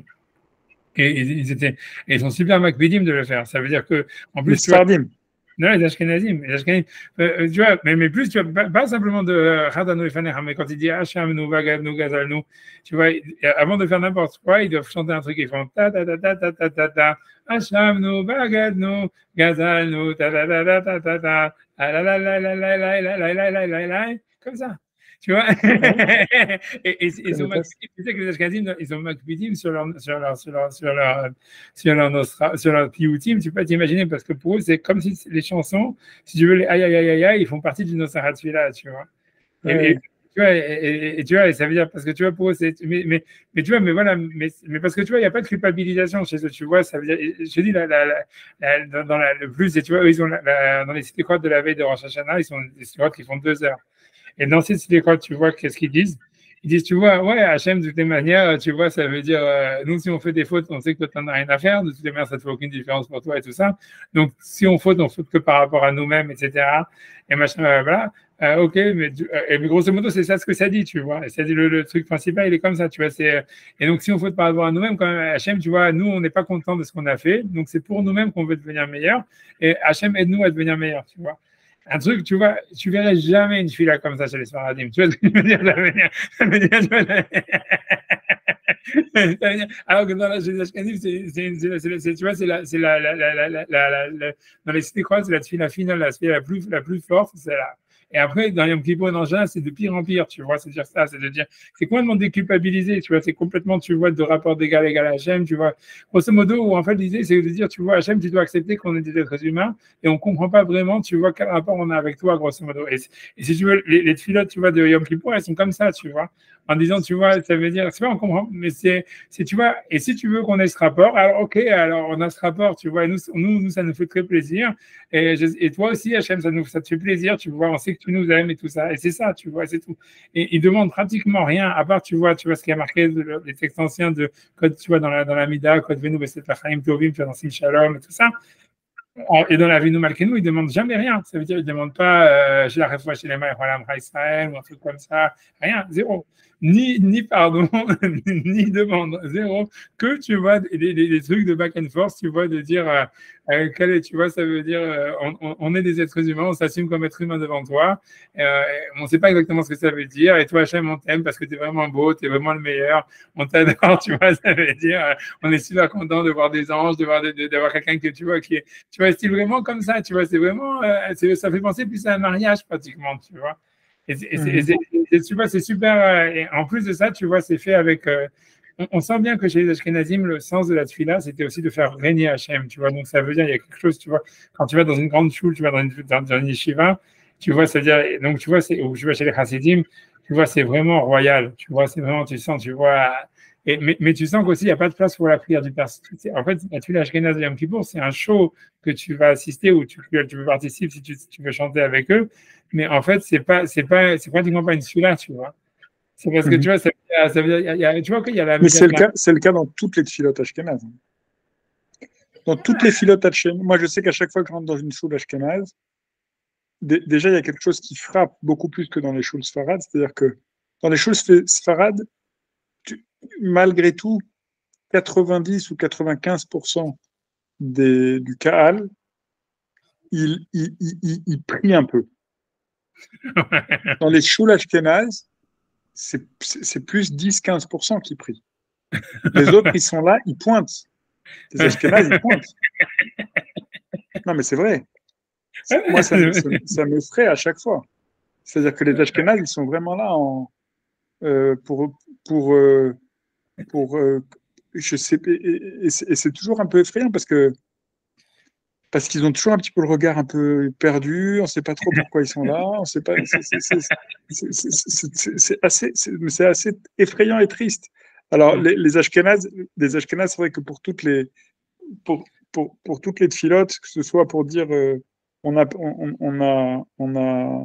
on a fauté ou quoi, c'est toujours en train de taper dans les mains et de se tenir par les bras et de dire qu'on est tous des frères et que tout est extraordinaire. Et aussi, d'un autre côté, pour le coup, dans quasiment tous ces piyutim qu'on lit à Yom Kippour, c'est pour dire notre vie est misérable. Ouais. Notre vie est misérable. C'est-à-dire que quoi qu'on fasse, de toute façon, on a tellement fauté, et quoi qu'on fasse, on sera toujours des fauteurs, et où qu'on aille, on sera condamné à être en face de notre nullité, de notre misérabilité. Le truc séfarade ou ashkénaze, tu veux dire, ça, c'est sfarade. Ça, c'est chez les sfarades. C'est sûr, c'est sûr. Chez les sfarades, c'est très, très fort. C'est-à-dire qu'on s'en remet que à la bonté d'Hachem pour nous sauver. Ouais. Et pour le coup, on demande vraiment. C'est vrai qu'on ne fait que demander. Ouais, non, c'est clair. Et presque plus qu'on demande, on mendie. Ouais. Et d'une certaine manière, on mendie en étant très pudique dans cette mendicité. Parce qu'on dit, on mendie, on tend la main, et on veut surtout pas regarder s'il va nous donner, s'il va pas nous donner. Parce on dit qu'on n'a aucun srout, aucun mérite à demander quoi que ce soit. Et qu'on s'appuie que sur sa bonté pour qu'il nous donne. Mais c'est vrai que ce que vous dites, c'est très juste. C'est-à-dire que chez les Ashkénazes, il y a toujours cette pompe, il y a toujours cette sorte de... On va faire régner Hachem. Parce que l'idée, parce que tu vois, c'est parce qu'en fait, tout ça, c'est basé beaucoup ces trucs de Kabbalah en réalité. Tu comprends? Parce que tu comprends, dans la Kabbalah, l'idée, c'est que tu vois, c'est qu'en faisant la prière, tu fais descendre la Shrina sur terre, grosso modo, tu vois. Et donc, en fait, si tu veux, tu vois, donc ça veut dire la Shrina, elle descend physiquement, tu vois, dans la synagogue, si tu veux, dans le minyan, là où le minyan il se trouve. Et donc, en fait, pour eux, tu vois, donc, et principalement, c'est ça le icard tu vois, c'est dans la Kabbale, c'est ça le principal de la tfila en réalité. Si tu veux, la bracha, elle vient en résultat de ça. Ça veut dire, tu vois, tu as mentionné le nom d'Hachem, tu as fait descendre la Shrina sur terre, tu vois, tu as sonné le chauffard, tu as dit que Dieu c'est le roi du monde. Eh ben, en échange, tu vois, ça veut dire automatiquement, comme tu as été masqué le Shem Hachem, tu as fait gagner Hachem, donc la bracha, elle vient sans que tu aies besoin de la demander, tu vois. Ça veut dire dans la Kabbale, ça marche un peu comme ça, tu vois. Tu vas me demander un tout petit peu, tu vois. Ça veut dire, comme dans le Kaddish, tu vois, une fois qu'il dit que tout c'est sur le nom d'Hachem, comme tu vois, etc. Après, tu dis Yesh Lama Rabba Min Shema. Nous, les Sfaradim, on dit Yesh Lama Rabba, je sais pas quoi, Chayishua, Benachama, Parnassa, Chalkala, et Revach Vatsala, nous, Kol Israël. Et Ashkenazim, il dit Yesh Lama Rabba Min Shemaya, Bechayim, Alenu, Kol Israël. Mais tu vois, l'idée, c'est que tu vois, voilà, après, tu as fait le Kaddish, tout le principe, c'est de faire le Kaddish, tu as fait la bombe, après ça, tu demandes, tu vois, qu'il y ait la paix et la vie, tu vois, et ça, déjà, tu vois, ce qui vient d'Hachem, mais ça, c'est automatique parce qu'on a fait descendre la Shrina sur terre, tu vois. Tu vois, dans la Kabbale, c'est comme ça que ça fonctionne. C'est vrai que tu n'as pas besoin de demander, en fait. Parce que tu vois, c'est même quand tu demandes, en fait, tu vas plutôt amoindrir le Shefa d'Hachem, plus tu vas demander des choses, parce qu'en fait, Hachem, a priori, lui, il voudrait te donner beaucoup plus, tu vois. Et quand toi, tu vas dire, ouais, parce que tu vois, ta notion de Chaim, Vesava, de Bracha, Revacha, tout ça, elle est moindre par rapport à ce qu'Hachem, il a, tu vois, en réserve pour toi, tu vois ce que je veux dire. Donc, tu fais mieux de rien demander. Là, on revient à la fameuse discussion sur Moshe qui ne peut recevoir que le Mekabel, le Mekabel ne peut recevoir que ce que ce qu'il peut recevoir, le Mashpia ne peut Mashpia que ce que le Mekabel peut recevoir. Ouais, c'est ça, tu vois. Mais, ouais, c'est ça. Mais tu vois, mais ouais, mais Kanye, t'as raison. Dans tous les cas, chez les Ashkanim, je pense que c'est pour ça qu'ils demandent très peu, parce qu'ils savent que le plus, Hachem, il sait ce que tu as besoin. Je me rappelle Abdovid, ça, à chaque fois, il disait, Hachem, il sait ce que tu as besoin, et tu vois, et si tu demandes, le plus tu demandes, le plus tu risques, tu vois, Le d'amoindrir le plus tu chiffre. peux limiter de ce que tu vas recevoir. Je sais pas, tu vois. Et c'est pour ça, mais tu vois, donc l'ambiance est complètement différente, tu vois. C'est deux mondes, la tefila ashkénaze et la tefila sfarade. Pendant le Yamim Noraïm, c'est vraiment, et à Yom Kippour, à Yom Kippour, plus qu'encore à Rosh Hashanah. Parce que, tu vois, parce qu'à Rosh Hashanah, tu vois, ok, tu vois, le texte de la tefila, il est lui-même, tu vois, de la Mishnah, tu vois, les psukim, il rajoute des piyutim, mais bon, tu vois, mais à Yom Kippour, c'est une ambiance complètement différente, tu vois. Déjà, le fait qu'ils font aucun Vayahavor, qu'ils attendent que le Ternit, il soit terminé pour faire les Vayahavor, pour moi, c'est un truc, tu vois, tu vois, je veux dire, tu vois, ça veut dire parce que tu comprends, déjà, le Yesod, c'est que tu te dis, ouais, normalement, tu dis, voilà, c'est un jour de Rachamim. Tu vois, le Yud Gimel Midot, c'est un truc, Hachem, il a dit à Moshe, tu vois que c'est Meter la Averot, quel que soit comment ça fonctionne. Disons que tu peux te relier, comme je t'ai dit, avec un Aurelion ou plein d'autres shooting, plein d'autres explications de comment ça fonctionne. Mais tu te dis, ouais, tu vois, tu comprends que les Sfaradim, ils ont raison de dire, tu vois, vas-y, fous-en un max. Et tu vois le maximum que tu peux dire, et comme ça, tu vas avoir le plus de tahara possible, et tu vas.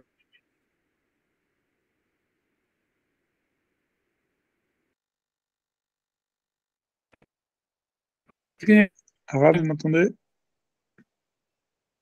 Allô? Ara, vous m'entendez?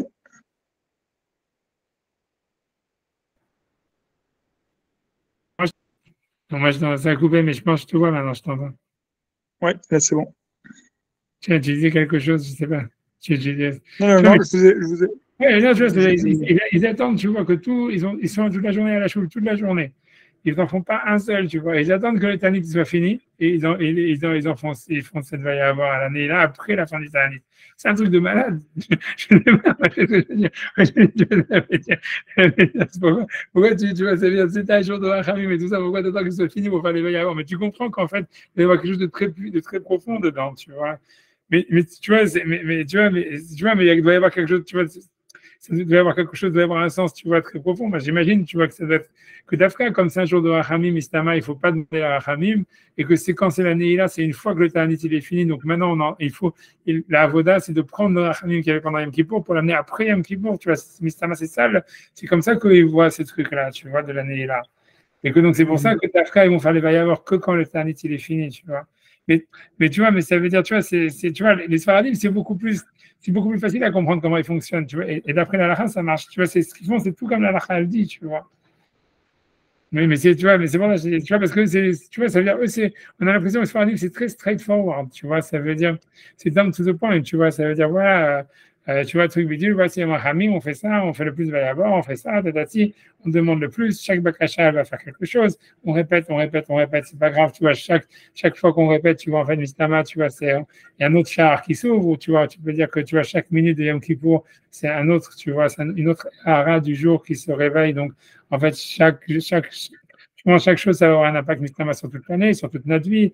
Donc, on essaye, tu vois, c'est comme tu tires, tu tires, tu tires, tu tires, tu tires, tu tires, tu tires, tu tires, tu vois, jusqu'à ce que, tu vois, que tu sais que tu vas avoir des chatons de target à la fin, tu vois, c'est grosso modo, tu comprends la situation, tu vois.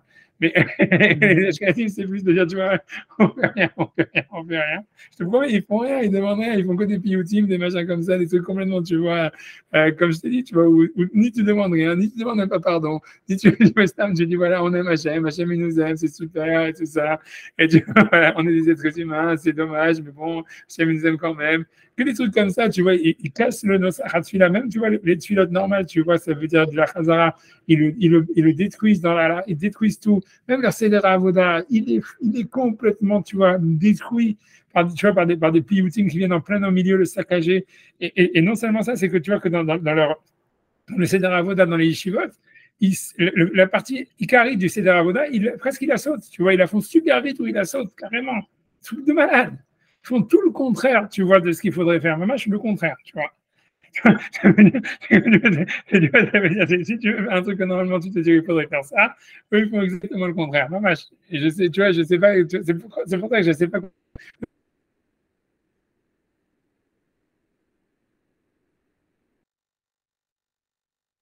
Il y a un problème il y a un problème de connexion, je crois.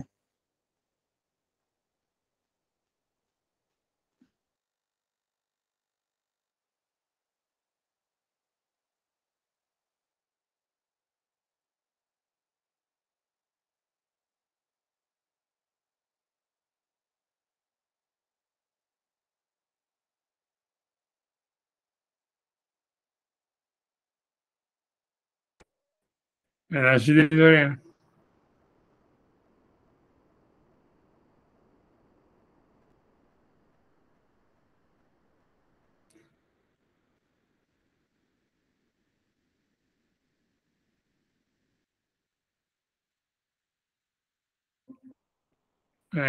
Je suis désolé. Je sais pas. Ara, vous Ouais, m'entendez? je t'entends, je t'entends. Je sais que ça s'est arrêté.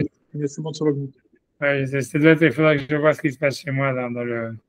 C'est parce que je dois les enfants, ouais, ils doivent jouer avec la connexion.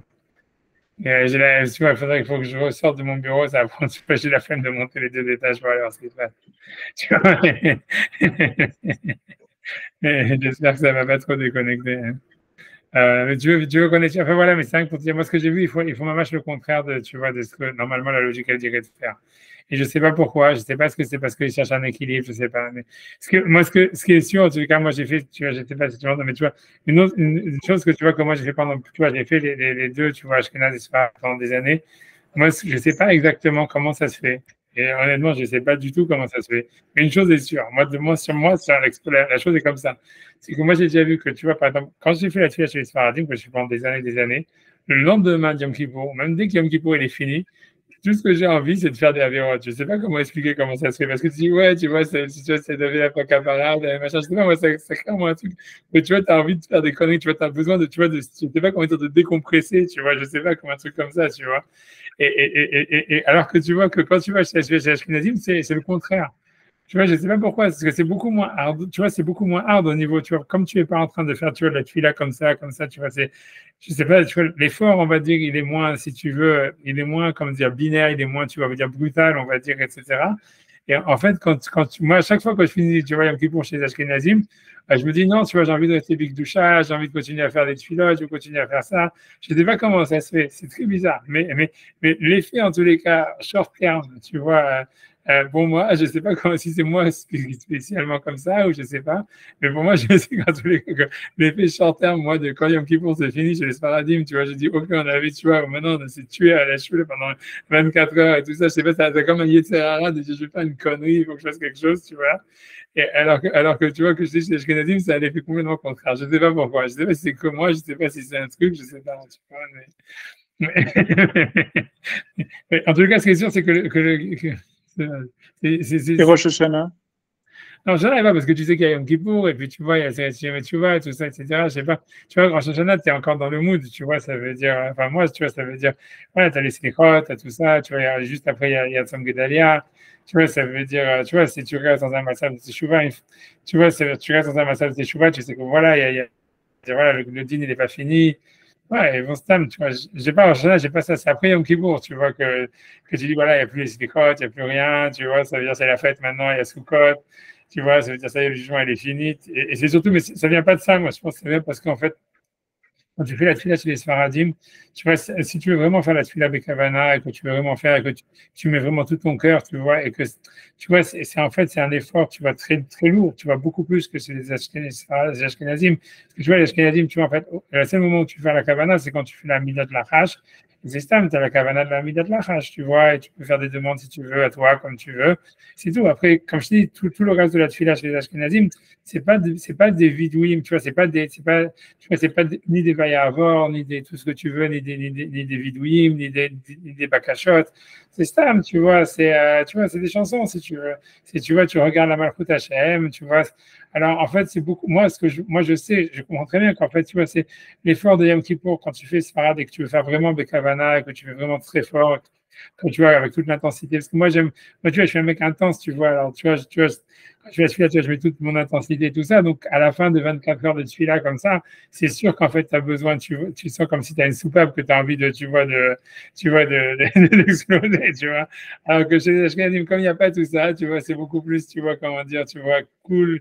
Et tu vois, c'est dans la longueur, c'est celui-là. Alors, tu vois, alors voilà, quand c'est fini, tu dis, ah, ok, c'était un bon moment de Gdoucha, j'ai eu expérimenté, tu vois, un monde de écoute parce que tu vois la Malchut Hashem, tu vois, c'est piyutim, tu vois, c'est super joli, c'est super profond.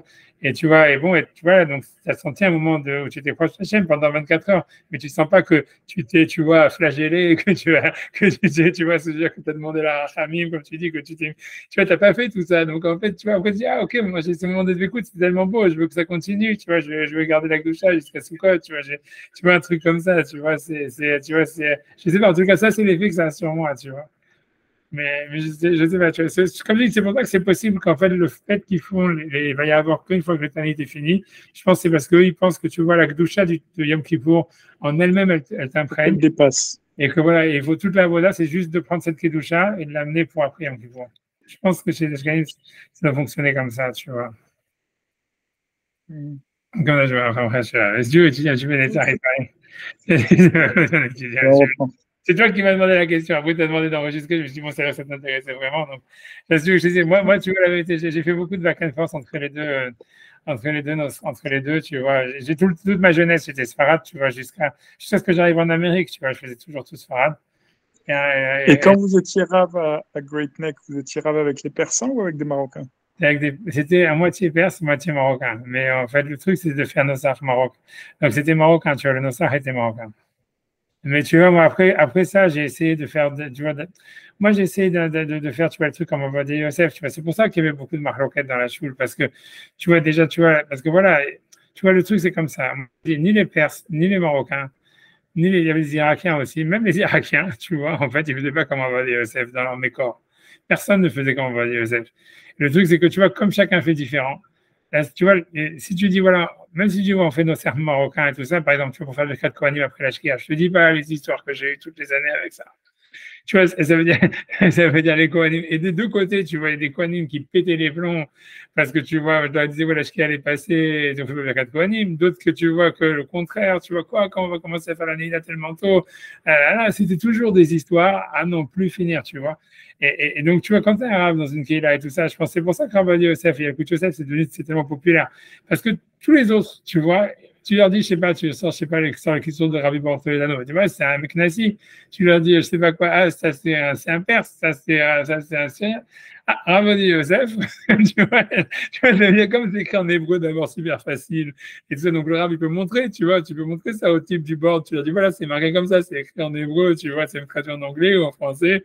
Et tu vois, ils peuvent rien dire. Et puis Rabbi Yosef, tout le monde dit, ah, ça Rabbi Yosef. Donc, si tu veux faire le shalom dans ta choule, le seul truc que tu peux utiliser, c'est Rabbi Yosef. Bien qu'en fait, c'est les raves de personne, tu comprends ce que je veux dire? Ça veut dire que c'est clair que tous ces psakim, c'est ce que personne ne faisait avant, c'est les minacles de personne, tu vois.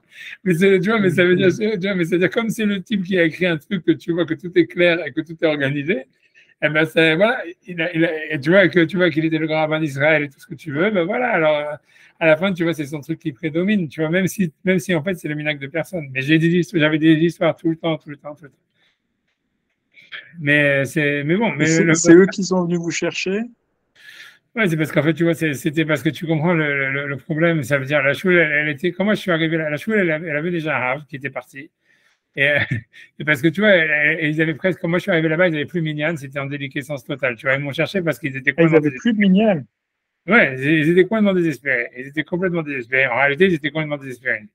Moi, je suis venu là-bas, parce que tu vois, moi, en tant que Rav, tu comprends, pour eux, prendre un Rav, tu vois, qui est Talmid Yeshiva et tout ça, etc., c'est pas du tout leur style. C'était des vachement plus modernes, traditionnalistes, tu vois. Vraiment, ils disent, tu vois, officiellement, ils disent sont modernes orthodoxes, ils sont modernes orthodoxes, mais tu vois, mais voilà, quoi, c'est beaucoup plus traditionnaliste que moderne orthodoxe, tu vois, c'était ça. Et tu vois, et bref, tu vois, les Perses, ils se battent en fait, là-bas, il y a tout, tu vois, il y a des Perses, des Syriens, des Marocains, tout ce que tu veux, de quoi faire des grosses histoires. Et bon, tu vois, à la fin, tu vois, c'est les Marocains, cette choule-là, si tu veux, ils étaient tous dans la même choule au début, ils sont tous battus. Les Marocains, ils sont partis, ils ont voulu faire cette choule-là. Il y avait des Perses qui sont venus avec eux, des Iraniens aussi. Bref, tu vois, cette choule-là, c'était un minyan. Tu vois, il y a une qui est là, grosso modo. Il y a un public pour la qui est là, mais c'est tombé complètement. Moi, je suis arrivé là-bas, si tu veux, voilà. Après ça, tu vois, moi, quand je suis arrivé là-bas, on a fait, à la base, tu vois, c'est les Marocains qui m'ont amené. Tu vois, comme si tu vois les autres, ils ont accepté parce que de toute façon, ils n'avaient plus le choix parce que si tu veux, c'était où ça, ou t'as pas minyan, quoi. Tu vois. Alors, tu vois, et bon, Hachem, tu vois, il y a une grande atzlacha, tu vois, ça veut dire, tu vois, il y a ça, moi, tu vois, tu vois, le premier où le deuxième Rosh Hashanah que j'étais là, le premier Rosh Hashanah qu'il y avait là-bas, tu vois, on était à peine avec ma famille, ça, il y avait 15 personnes. Le deuxième Rosh Hashanah ouais, c'était presque mort, la choule était morte. Le deuxième Rosh Hashanah, on était là-bas, le deuxième Rosh Hashanah, il y avait 250 personnes, 300 personnes. Moi, j'ai eu un succès de malade là-bas. Et le problème, tu vois, c'est justement à cause de ça. C'est parce que, tu vois, ça veut dire que quand la choule, elle a grandi, il y a tous les mecs. C'est pour ça que je te dis que moi, j'étais dégoûté de tous ces trucs-là et j'ai compris comment ça fonctionne, les choules et tout ça. C'est comme la choule, elle marchait, elle a grandi et tout ça. Les mecs, il y a des mecs, tu vois, qui sont mis dans le board, en fait, qui voulaient faire de l'argent. Et en fait, tu vois, si tu veux, moi, alors que moi, j'étais au top, si tu veux, de la popularité, du succès, etc. Tu vois, ça veut dire, moi, je suis revenu, tu vois, j'étais parti faire des chourim en France pendant 2 semaines, je suis revenu. Et ils avaient mis un autre arabe à ma place comme ça, tu vois, Stam, ça.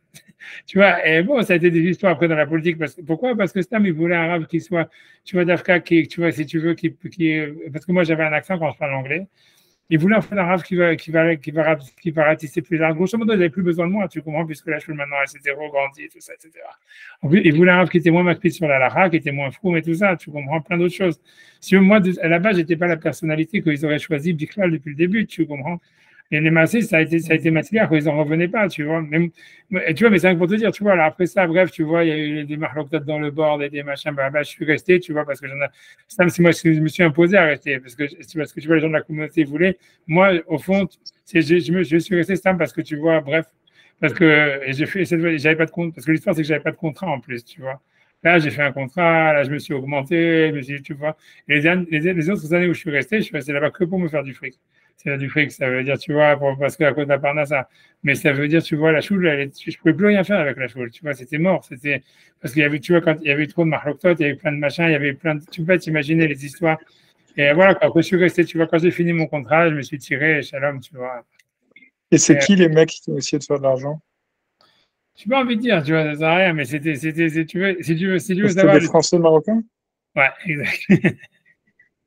Et si tu vois, moi, c'est ce que j'ai vu, c'est que tu vois, et le truc Et de tout faire de ça. l'argent quoi? En prenant des troumottes? C'était quoi faire de l'argent? Non, c'est parce que tu vois, en fait, le truc, c'est parce qu'une fois que tu as vu du fric tu vois, dans le machin, et qu'ils savaient qu'il y avait du monde et tout ça, ils se disent, ouais, ils voulaient, tu vois, acheter un building, tu vas faire des salles des fêtes, faire des machins, tu vois.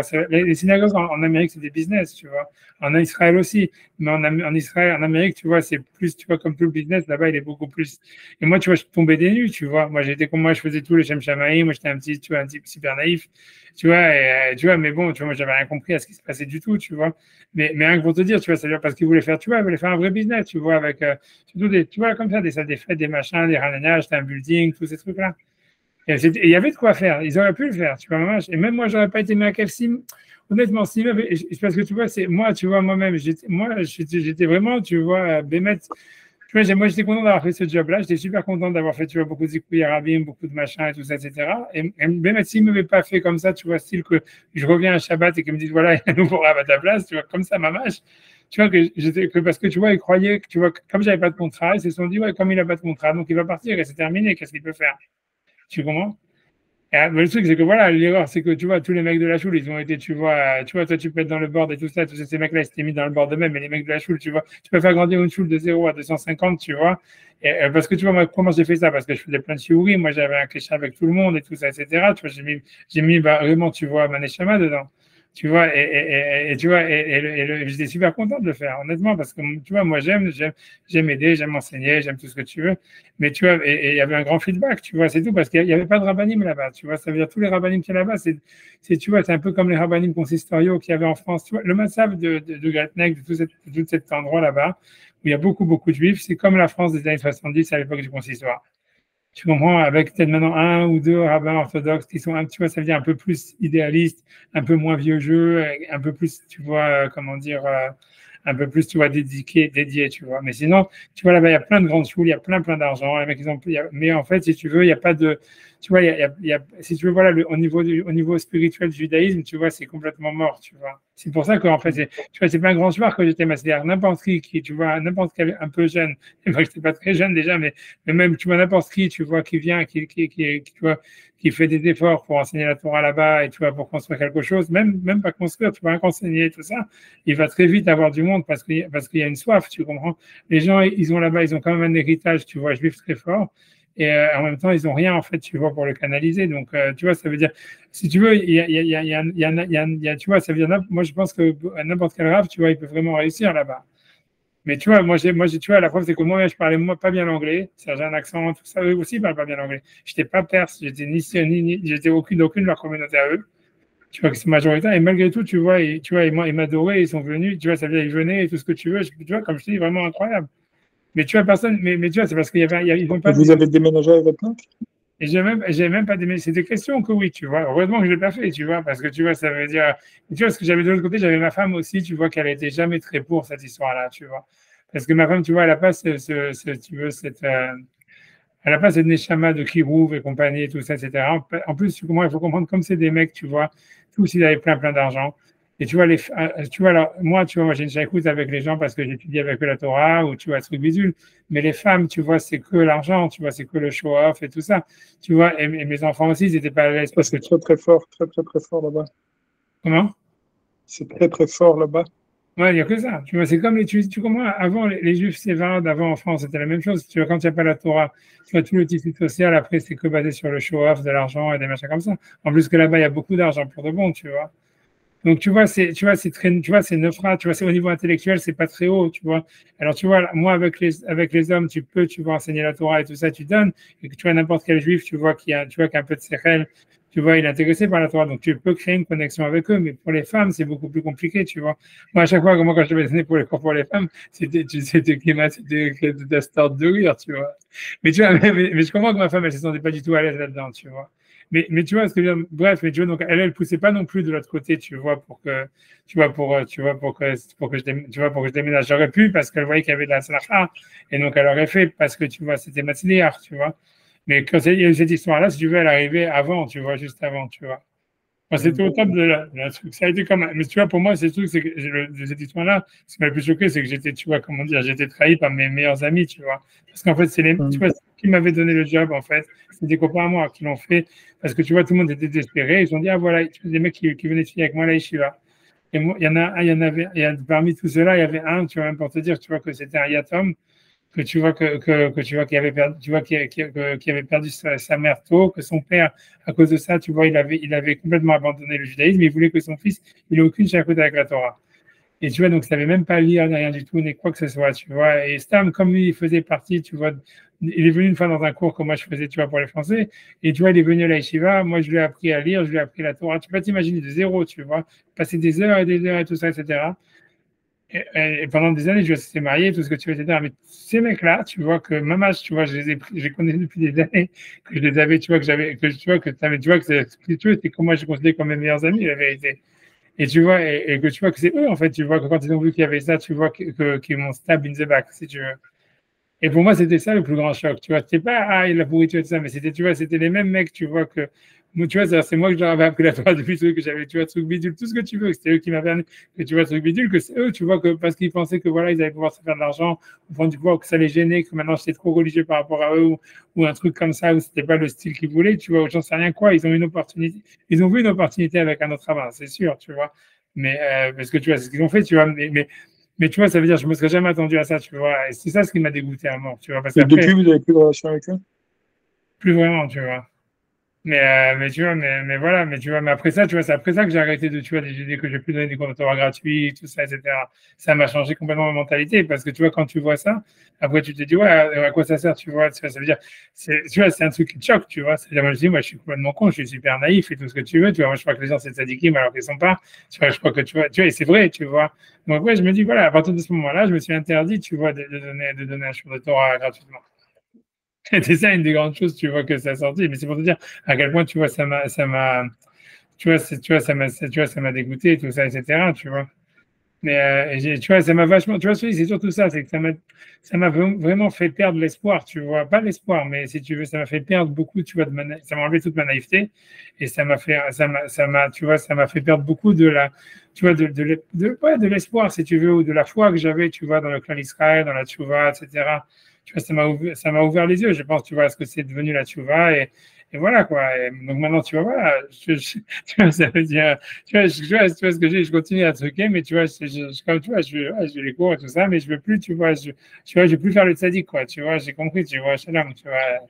Et reprendre une TILA, c'est de question. Là.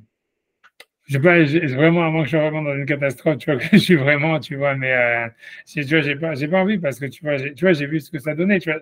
Et moi, j'imagine, tu vois, que même dans la carrière là-bas, il y a plein de mecs qui doivent être très, très tristes, tu vois, que je sois parti et tout ça, parce que je pense que j'avais fait, tu vois, un gros travail et tout ça, et je sais pas, il y a un nouveau Rav maintenant, tu vois, je sais pas ce qu'il fait, je sais pas où ça en est, la chose, j'ai aucun chaque coup. J'imagine que ça a dû, beaucoup, tu vois, ça vit encore, ça, c'est sûr que la chose n'a pas fermé, c'est déjà pas mal.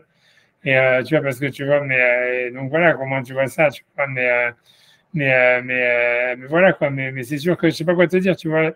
J'ai compris que les gens, tu vois, ils ont, je dirais pour les communautés, ce qu'ils ont besoin, ils ont besoin des mecs, tu vois, je sais pas comment dire, un Talmid Chacham, à mon avis, il a vraiment rien à foutre dans une communauté aujourd'hui, tu vois. Ça veut dire, parce que tu vois, ça veut dire, je sais pas quoi te dire, tu vois bien, tu vois bien le genre de rabbinim qui marche, et voilà.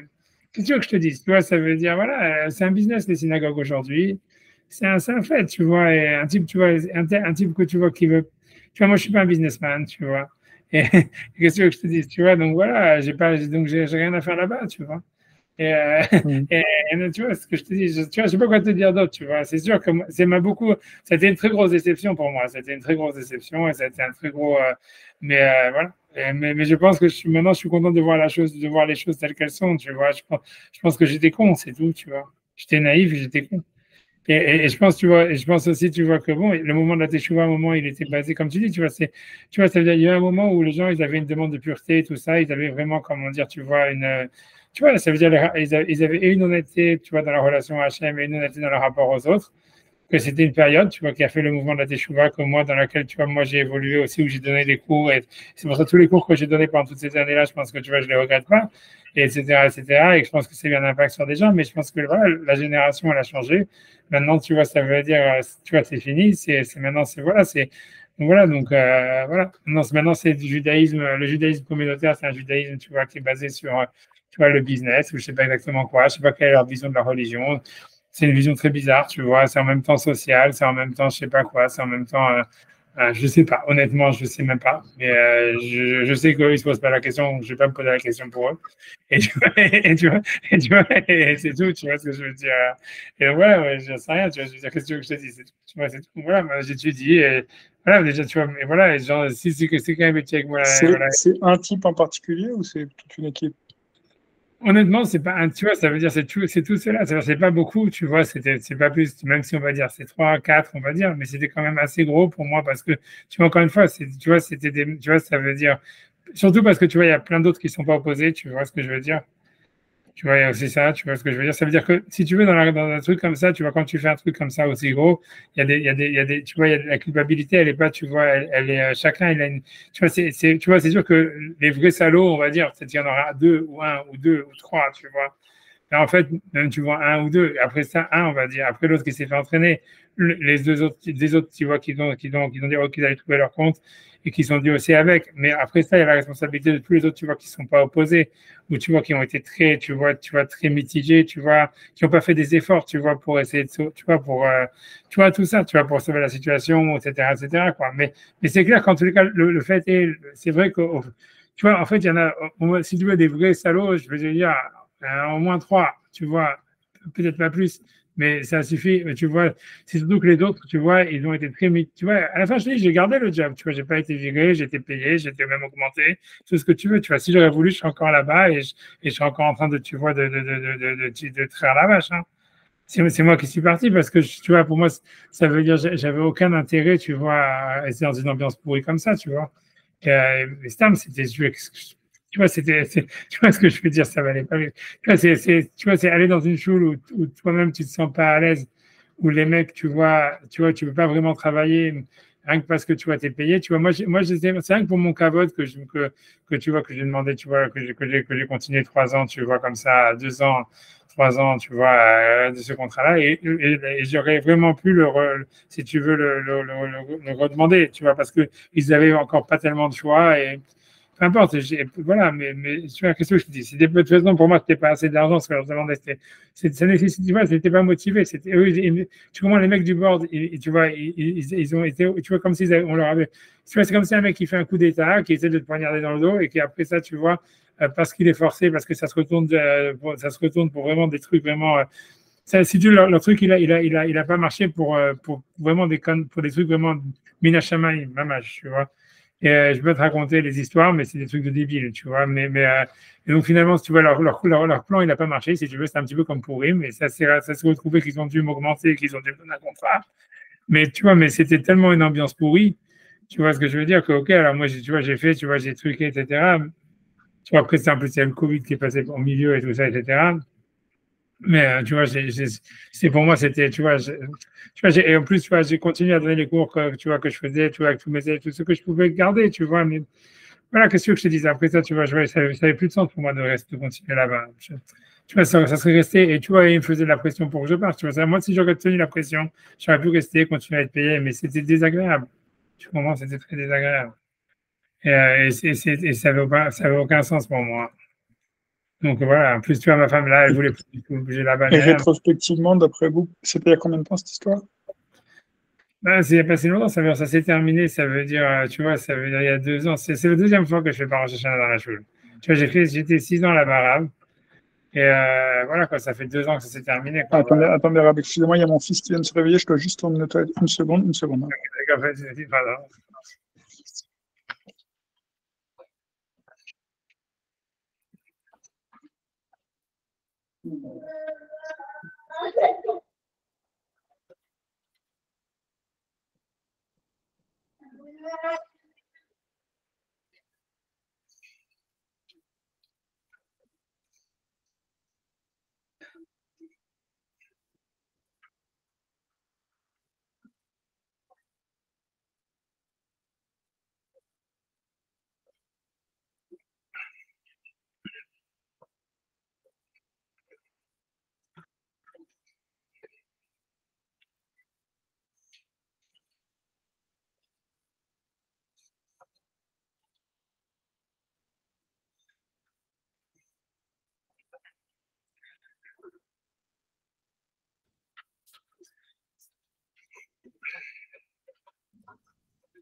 Ouais.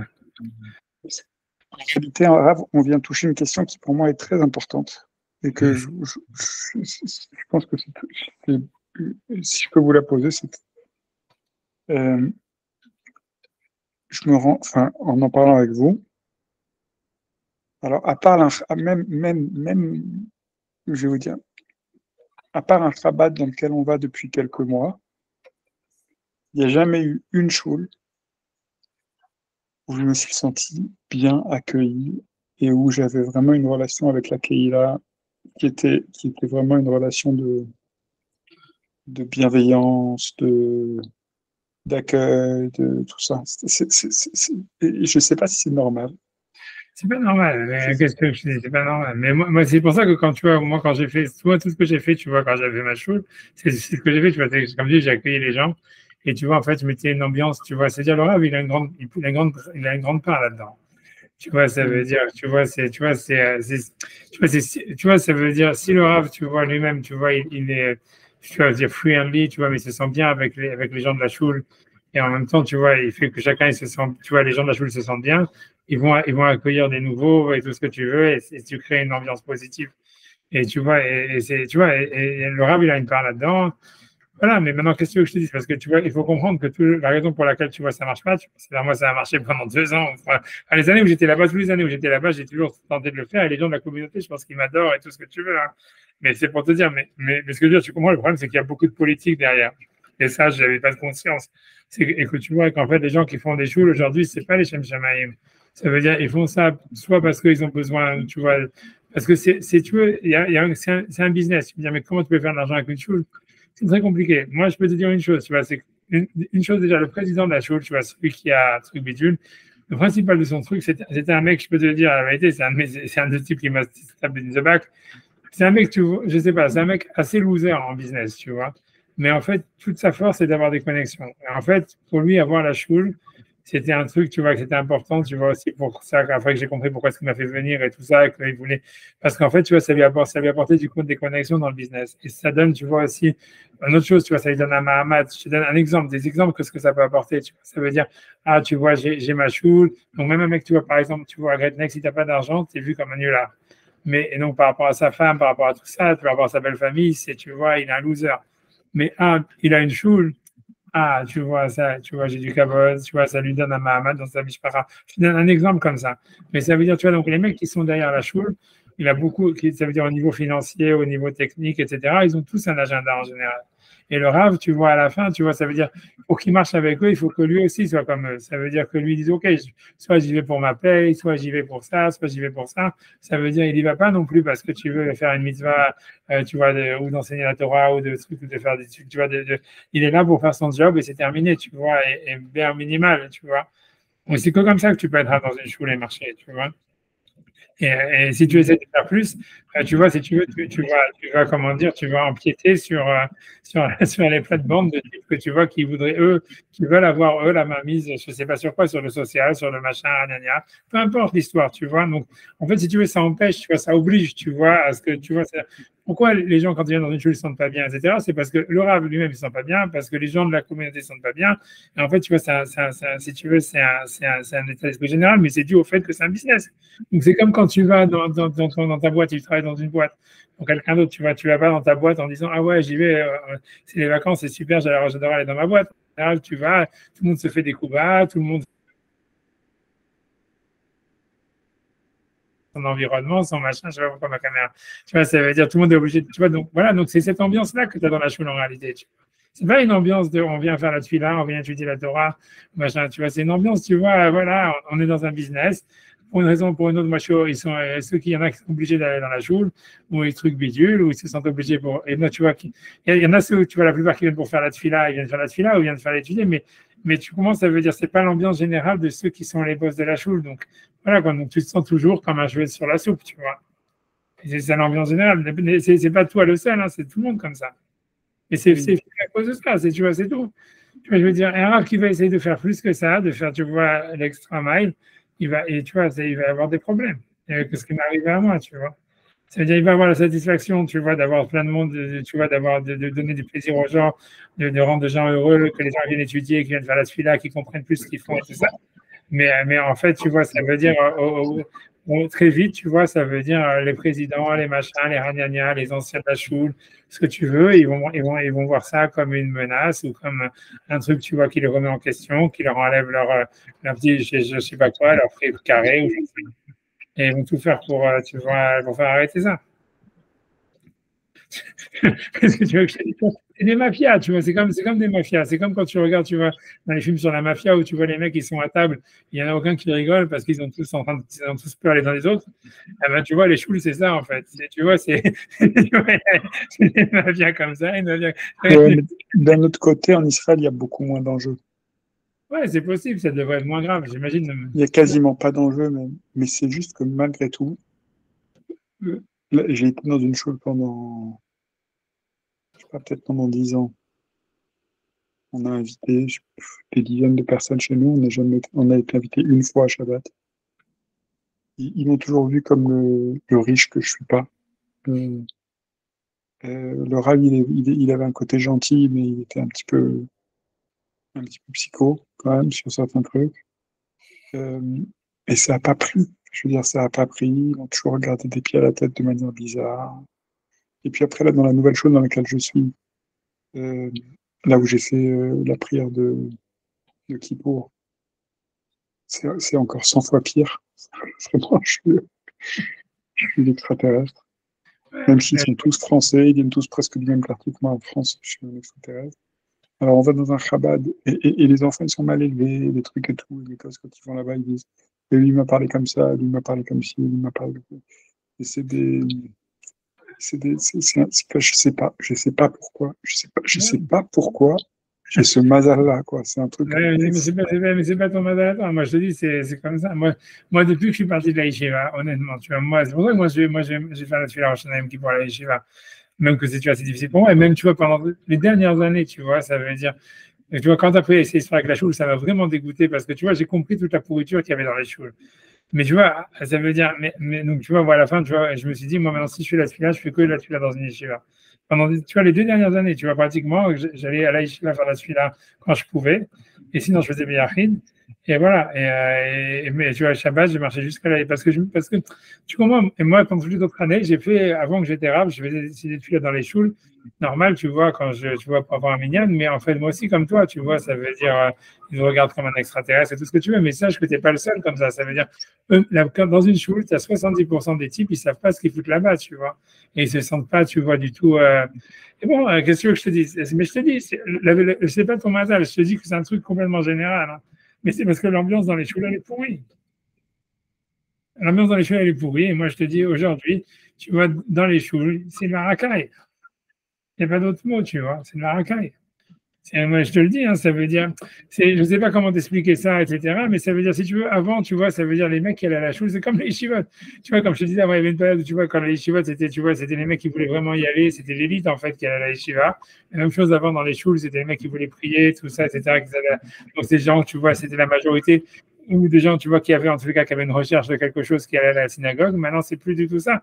Maintenant, les mecs qui vont à la synagogue, parce que, je sais pas, c'est ou bien parce qu'ils font des connexions de business, ou bien parce qu'ils sont obligés socialement de le faire, ou bien parce que tu vois, ils s'entendent. Donc, je te promets, mais honnêtement, c'est des gens, la plupart, moi, c'est ce que ça m'a dévoilé, c'est des gens qui, à part ça, tu vas parler, certains qui, eux, justement, se sentent complètement étrangers à ça. Et c'est tous ceux, tu vois, ça, quand tu vas dans une choule, tu vois très clairement, les types bien, c'est les mecs qui ne sont pas intégrés. C'est aussi simple que ça. Tu vois, ça veut dire les mecs, tu vois, qui te disent comme toi, ouais, en fait, je sais pas pourquoi je suis là. Tu vois, tout le monde me reprend pour un martien. Tu vois, personne ne truc bidule. Tu vois, je sais pas. Il y en a tu vois que si tu regardes ta choule, dans n'importe quelle chose de laquelle tu parles, tu verras. Tu n'es pas le seul dans ce cas-là. Les mecs qui se sentent mal à l'aise, qui savent pas où s'asseoir, tu vois, qui viennent parce qu'ils veulent faire la tefila, mais en fait, à part ça, socialement, tu vois, tout le monde les prend pour des cinglés. Tu vas voir, il y en a 3 ou 4, tu vois, j'imagine. Et tu vois, ça, c'est le seul qui vient de la choule. Tous les autres, tu vois, c'est des mecs, tu vois, c'est de la racaille mamache. Je ne sais pas exactement.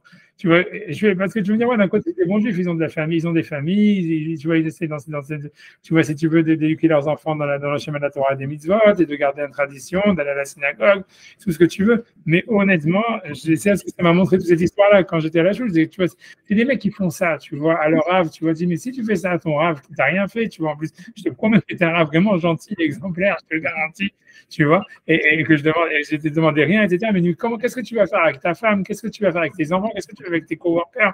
Qu'est-ce que tu fais avec les autres? Tu vois, moi, c'est ça ce qui m'a le plus truc comme si ça, c'est ce que tu fais avec un rave, tu vois, qui t'a appris à lire et tout ça, etc. et machin, blablabla. Qu'est-ce que tu vas faire je sais pas, avec ta femme, avec tes coworkers, avec tes îlots, j'en sais rien, tu vois, mais tu vois, ça montre un niveau de pourriture morale, mais tu vois, abyssal, tu vois, je sais pas ce que te dire, tu vois. Tu vois, tu vois, tu vois, c'était normal pour eux. Ça veut dire, ce que je veux dire, c'est que tu vois, tous les gens de la choule, tu vois, pas tous les gens de la choule, mais je veux dire, tous les noyaux là, tu vois, dans toutes les choules, c'est beaucoup ça. Tu vois, c'est des gens comme ça, c'est des gens, ils vendraient leur mère pour un quadre. Je te jure que c'est vrai, tu vois. Et tu vois, et tout le reste, et tout ce qu'ils font, c'est du cracra, tu vois, ça veut dire, c'est du vernis. Ouais, on va écouter la Katatora, on écoute Torah Box, faire attention à la lacha, attention. Ah ouais, là, c'est la shkia, c'est machin, là. Est-ce que mes filles sont cachères? C'est des mecs, c'est des mecs, tu vois, ils vendraient leur mère pour un quadre, je te jure. Et tu vois, j'ai du mal à dire, tu vois, c'est le lendemain Yom Kippour et tout ça, etc. J'ai du mal à dire ça. Il y a un peu de thé chez les associés. Mais tu vois, mais qu'est-ce que je te dis, mais c'est la vérité, tu vois, il ne faut pas être naïf, tu vois, ça l'histoire, c'est ce que j'ai appris, tu vois. Moi, je dis, voilà, Hachem, il a voulu qu'ils soient comme ça, c'est Hachem qui les a voulu, tu vois, ça veut dire, tu vois, cette personne ne doit les juger, ni rien du tout, et tout ce que tu veux, mais il ne faut pas être naïf, tu vois, ça l'histoire. Moi, c'est ce que j'ai compris, il ne faut pas être naïf, ça veut dire, voilà, le mouvement de la Teshuvah, c'est plus, tu vois, ça veut plus rien dire. Ça veut dire, voilà, c'est pas parce que, tu vois, c'est tout. Ça veut dire, les gens, ils vont plus à la synagogue. Je sais pas quelle relation ils ont avec Hachem. J'ai aucune relation, je sais pas quelle relation ils ont avec Il y a la une religion. fonction, si vous voulez, il y a une fonction communautaire Ouais. dans la choule dans laquelle je rentre. J'arrive pas à rentrer. Et c'est ça qui Mais, ça me fait, ça me chagrine. Et même pour mes enfants, ça me chagrine. Et même pour votre mais autre. moi, je te dis, c'est mieux que tu rentres pas. Moi, je te le dis parce que c'est de la racaille. Je te promets que c'est de la racaille. Je te promets que c'est de la racaille. Si tes enfants ils rentrent pas, c'est un bon signe. Si toi tu rentres pas, c'est un bon signe. Parce que tu vois, même quand ils disent enfants, voilà, ils sont mal éduqués, tout ce que tu veux, etc., etc. Parce que c'est la vérité, c'est ce qu'ils sont, tu vois. Alors, tous, ils sont avec, bien habillés, ils sont machin, avec la Rolex ou j'en sais rien. Ils sont tous, tu vois, je sais pas, c'est quoi, je sais pas qu'est-ce que c'est le truc, tu vois, de machin. Ils vont à la synagogue, ils vont tous comme ça, oui, oui, et tu vois, la lacha. Il y en a qui sont vraiment il y en a qui sont vraiment des affranchis, quoi. Il y en a beaucoup, dans cette choule en particulier derrière, il y en a qui sont vraiment des, des Godfellas, quoi. Ah, c'est ça, c'est tout. Alors, qu'est-ce que je dis? Mais c'est ça la majorité. Tu comprends? Et s'ils sont ensemble, tous ceux qui rentrent dans ce groupe-là, que ça racole, tu vois, ça veut dire qu'ils ont une écoute à ça, tu comprends?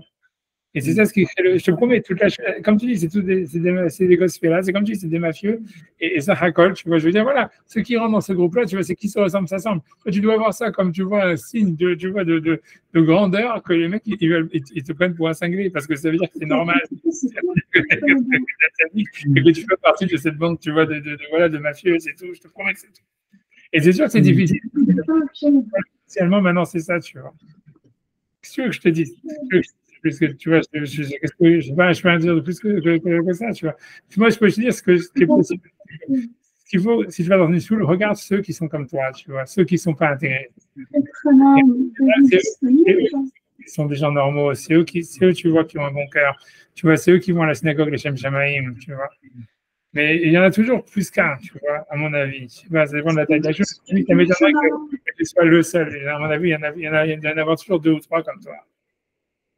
C'est vrai. Tu vois, c'est eux les biens. Et je te promets, mais je sais, c'est affreux de voir ça, mais c'est ça la vérité. Moi, j'ai compris ça, je me suis compris quand tu vois, moi, parce que tu vois, après moi, une fois, moi, je suis au j'ai un autre copain, moi, il est devenu rave dans une school et tout ça en France et tout ça, dans le 19e, machin, tu vois, un ancien, tu vois, plus âgé, un peu plus âgé que moi. Et tu vois, et tu vois, lui, il a fait, tu vois, son machin et tout ça. Et je voyais comment, tu vois, les mecs, tu vois, il le traitaient dans sa choule et tout ça, ça veut dire, tu vois, quand il disait des psakim, tu vois, que c'est un mitracham, tu vois, Noah, tu vois, moi, ce que je comprends pas, c'est comment, tu vois, des balais bâtiments, tu vois, qui servent rien parce qu'ils ont vu des vidéos en Torah Box, tu vois, ils contestent, tu vois. Mais c'est ça veut dire, déjà, tu vois, ils contestent, tu vois, comment est-ce que le sac du rab. Mais tu vois, c'est complètement débile. Tu vois, je veux dire, et le rab, il est obligé de fermer sa bouche. Mais tout ça, c'est, tu vois, mais aujourd'hui, c'est devenu monnaie courante maintenant dans les synagogues, tu vois, ça te montre, tu vois, un niveau de zéro. Ça veut dire, tu vois, il y a qui a vraiment et tout ça, et tu vois, ça veut dire, tu vois, moi, tu vois, il traite les rabbinim différemment, il traite, tu vois, les trucs comme ça. Et quand tu vois la tête des rabbinim de l'autre côté, qui sont rachouvim et qui marchent dans ces communautés, c'est tous des mecs, tu vois, qui ont qui ont des sales têtes, tu vois ce que je veux dire? Ou alors, tu vois, qui font vraiment leur job bar minimal en disant, OK, je suis avec des cinglés, je fais ma tefila, je fais mon machin, je reste au kidouche si je dois rester au kidouche, ce qui est dans le contrat, je fais, je vais marcher par rosé, et après ça, tu vois, au revoir, tu vois, mal bonjour chez vous. Et ça, c'est la seule manière tu vois, de survivre dans un truc comme ça, tu vois. Mais ça montre, quand un rab il fait ça, déjà, ça montre déjà que lui-même, tu vois, il n'est pas un grand sadique, tu vois. Est-ce que tu vois, je veux dire, moi, tu vois, moi, j'aurais dû faire ça, et j'étais incapable de le faire parce que c'est trop de la trahison par rapport à, tu vois, si tu as vraiment, vraiment un truc de Havat Israël, tu as vraiment un truc de, tu vois, ça veut dire, tu penses que en tant que rab, tu dois enseigner la Torah et tout ça, tu vois, c'est super dur de se satisfaire de ça, tu vois. Tu vois ce que je veux dire? Moi, je me suis dit, moi, j'ai étudié pendant 30 ans à l'Yeshiva pour faire ça. Ça veut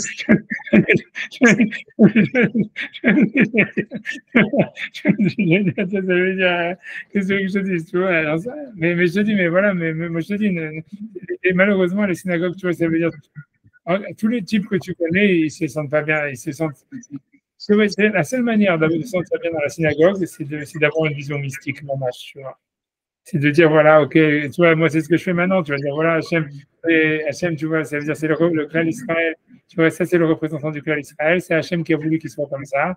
Et maintenant, tu vois, comme il y a un minyan, il y a la Shekhinah. Mais voilà, mais c'est un truc, tu vas dire, voilà, ok, tu vois, ça veut dire, tu vas,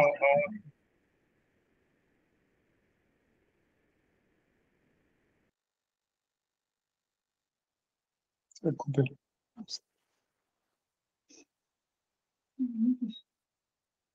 Arabe, vous m'entendez? Ouais, Ça a coupé. ouais, Ça a coupé. Ça a coupé quand vous avez dit qu'il fallait avoir une vision mystique. La Shrinal s'allumait au bout de 10 juifs et que c'était Akadosh Baruch Hu qui voulait que. ouais, c'est ça, mais qu'au niveau humain, c'est très difficile d'avoir des relations avec ces gens-là, tu vois. Et ça veut dire, tu vois, il faut pas en chercher à en avoir, à mon avis, tu vois, parce que plus tu vas chercher, plus tu vas être dégoûté. Et voilà, quoi. Et tu veux, et voilà, c'est ça. Honnêtement, tu vois, honnêtement, voilà, c'est tout ce que je peux dire. Cherche plutôt les gens qui sont. Si tu veux vraiment avoir des relations avec des amis et tout ça, prends les mecs qui sont pas intégrés, tu vois. Et moi, tu vois, moi, regarde, tu vois, tous les cours, tu vois, Nathan Ouziel, tu vois, je sais pas, tous les autres mecs qui m'ont présenté, qui sont dans les cours, ça, c'est des mecs qui sont pas intégrés dans leur communauté. Et tu vois, et c'est des types super. Hein. Et tu vois, mais... Nathan, je suis en train d'essayer de faire un grand travail de. Pour le Shido. Ouais. Ah, mais ça, j'ai fait plein de pilotes là. J'en ai voulu pour qu'il se marie. Je me dis ça, il lâche quoi, que j'ai fait tellement de pilotes que, je sais pas si c'est pas mes pilotes, mais en tous les cas, par ton travail. En tous les cas, moi, je sens, j'ai un feeling que cette année, c'est bon. Là, je le lâche pas, là, je le travaille au corps. D'accord. Non, mais je pense qu'il veut se marier, au fond. Je pense qu'il veut se marier. Ouais. Je pense qu'il veut se marier. Là, je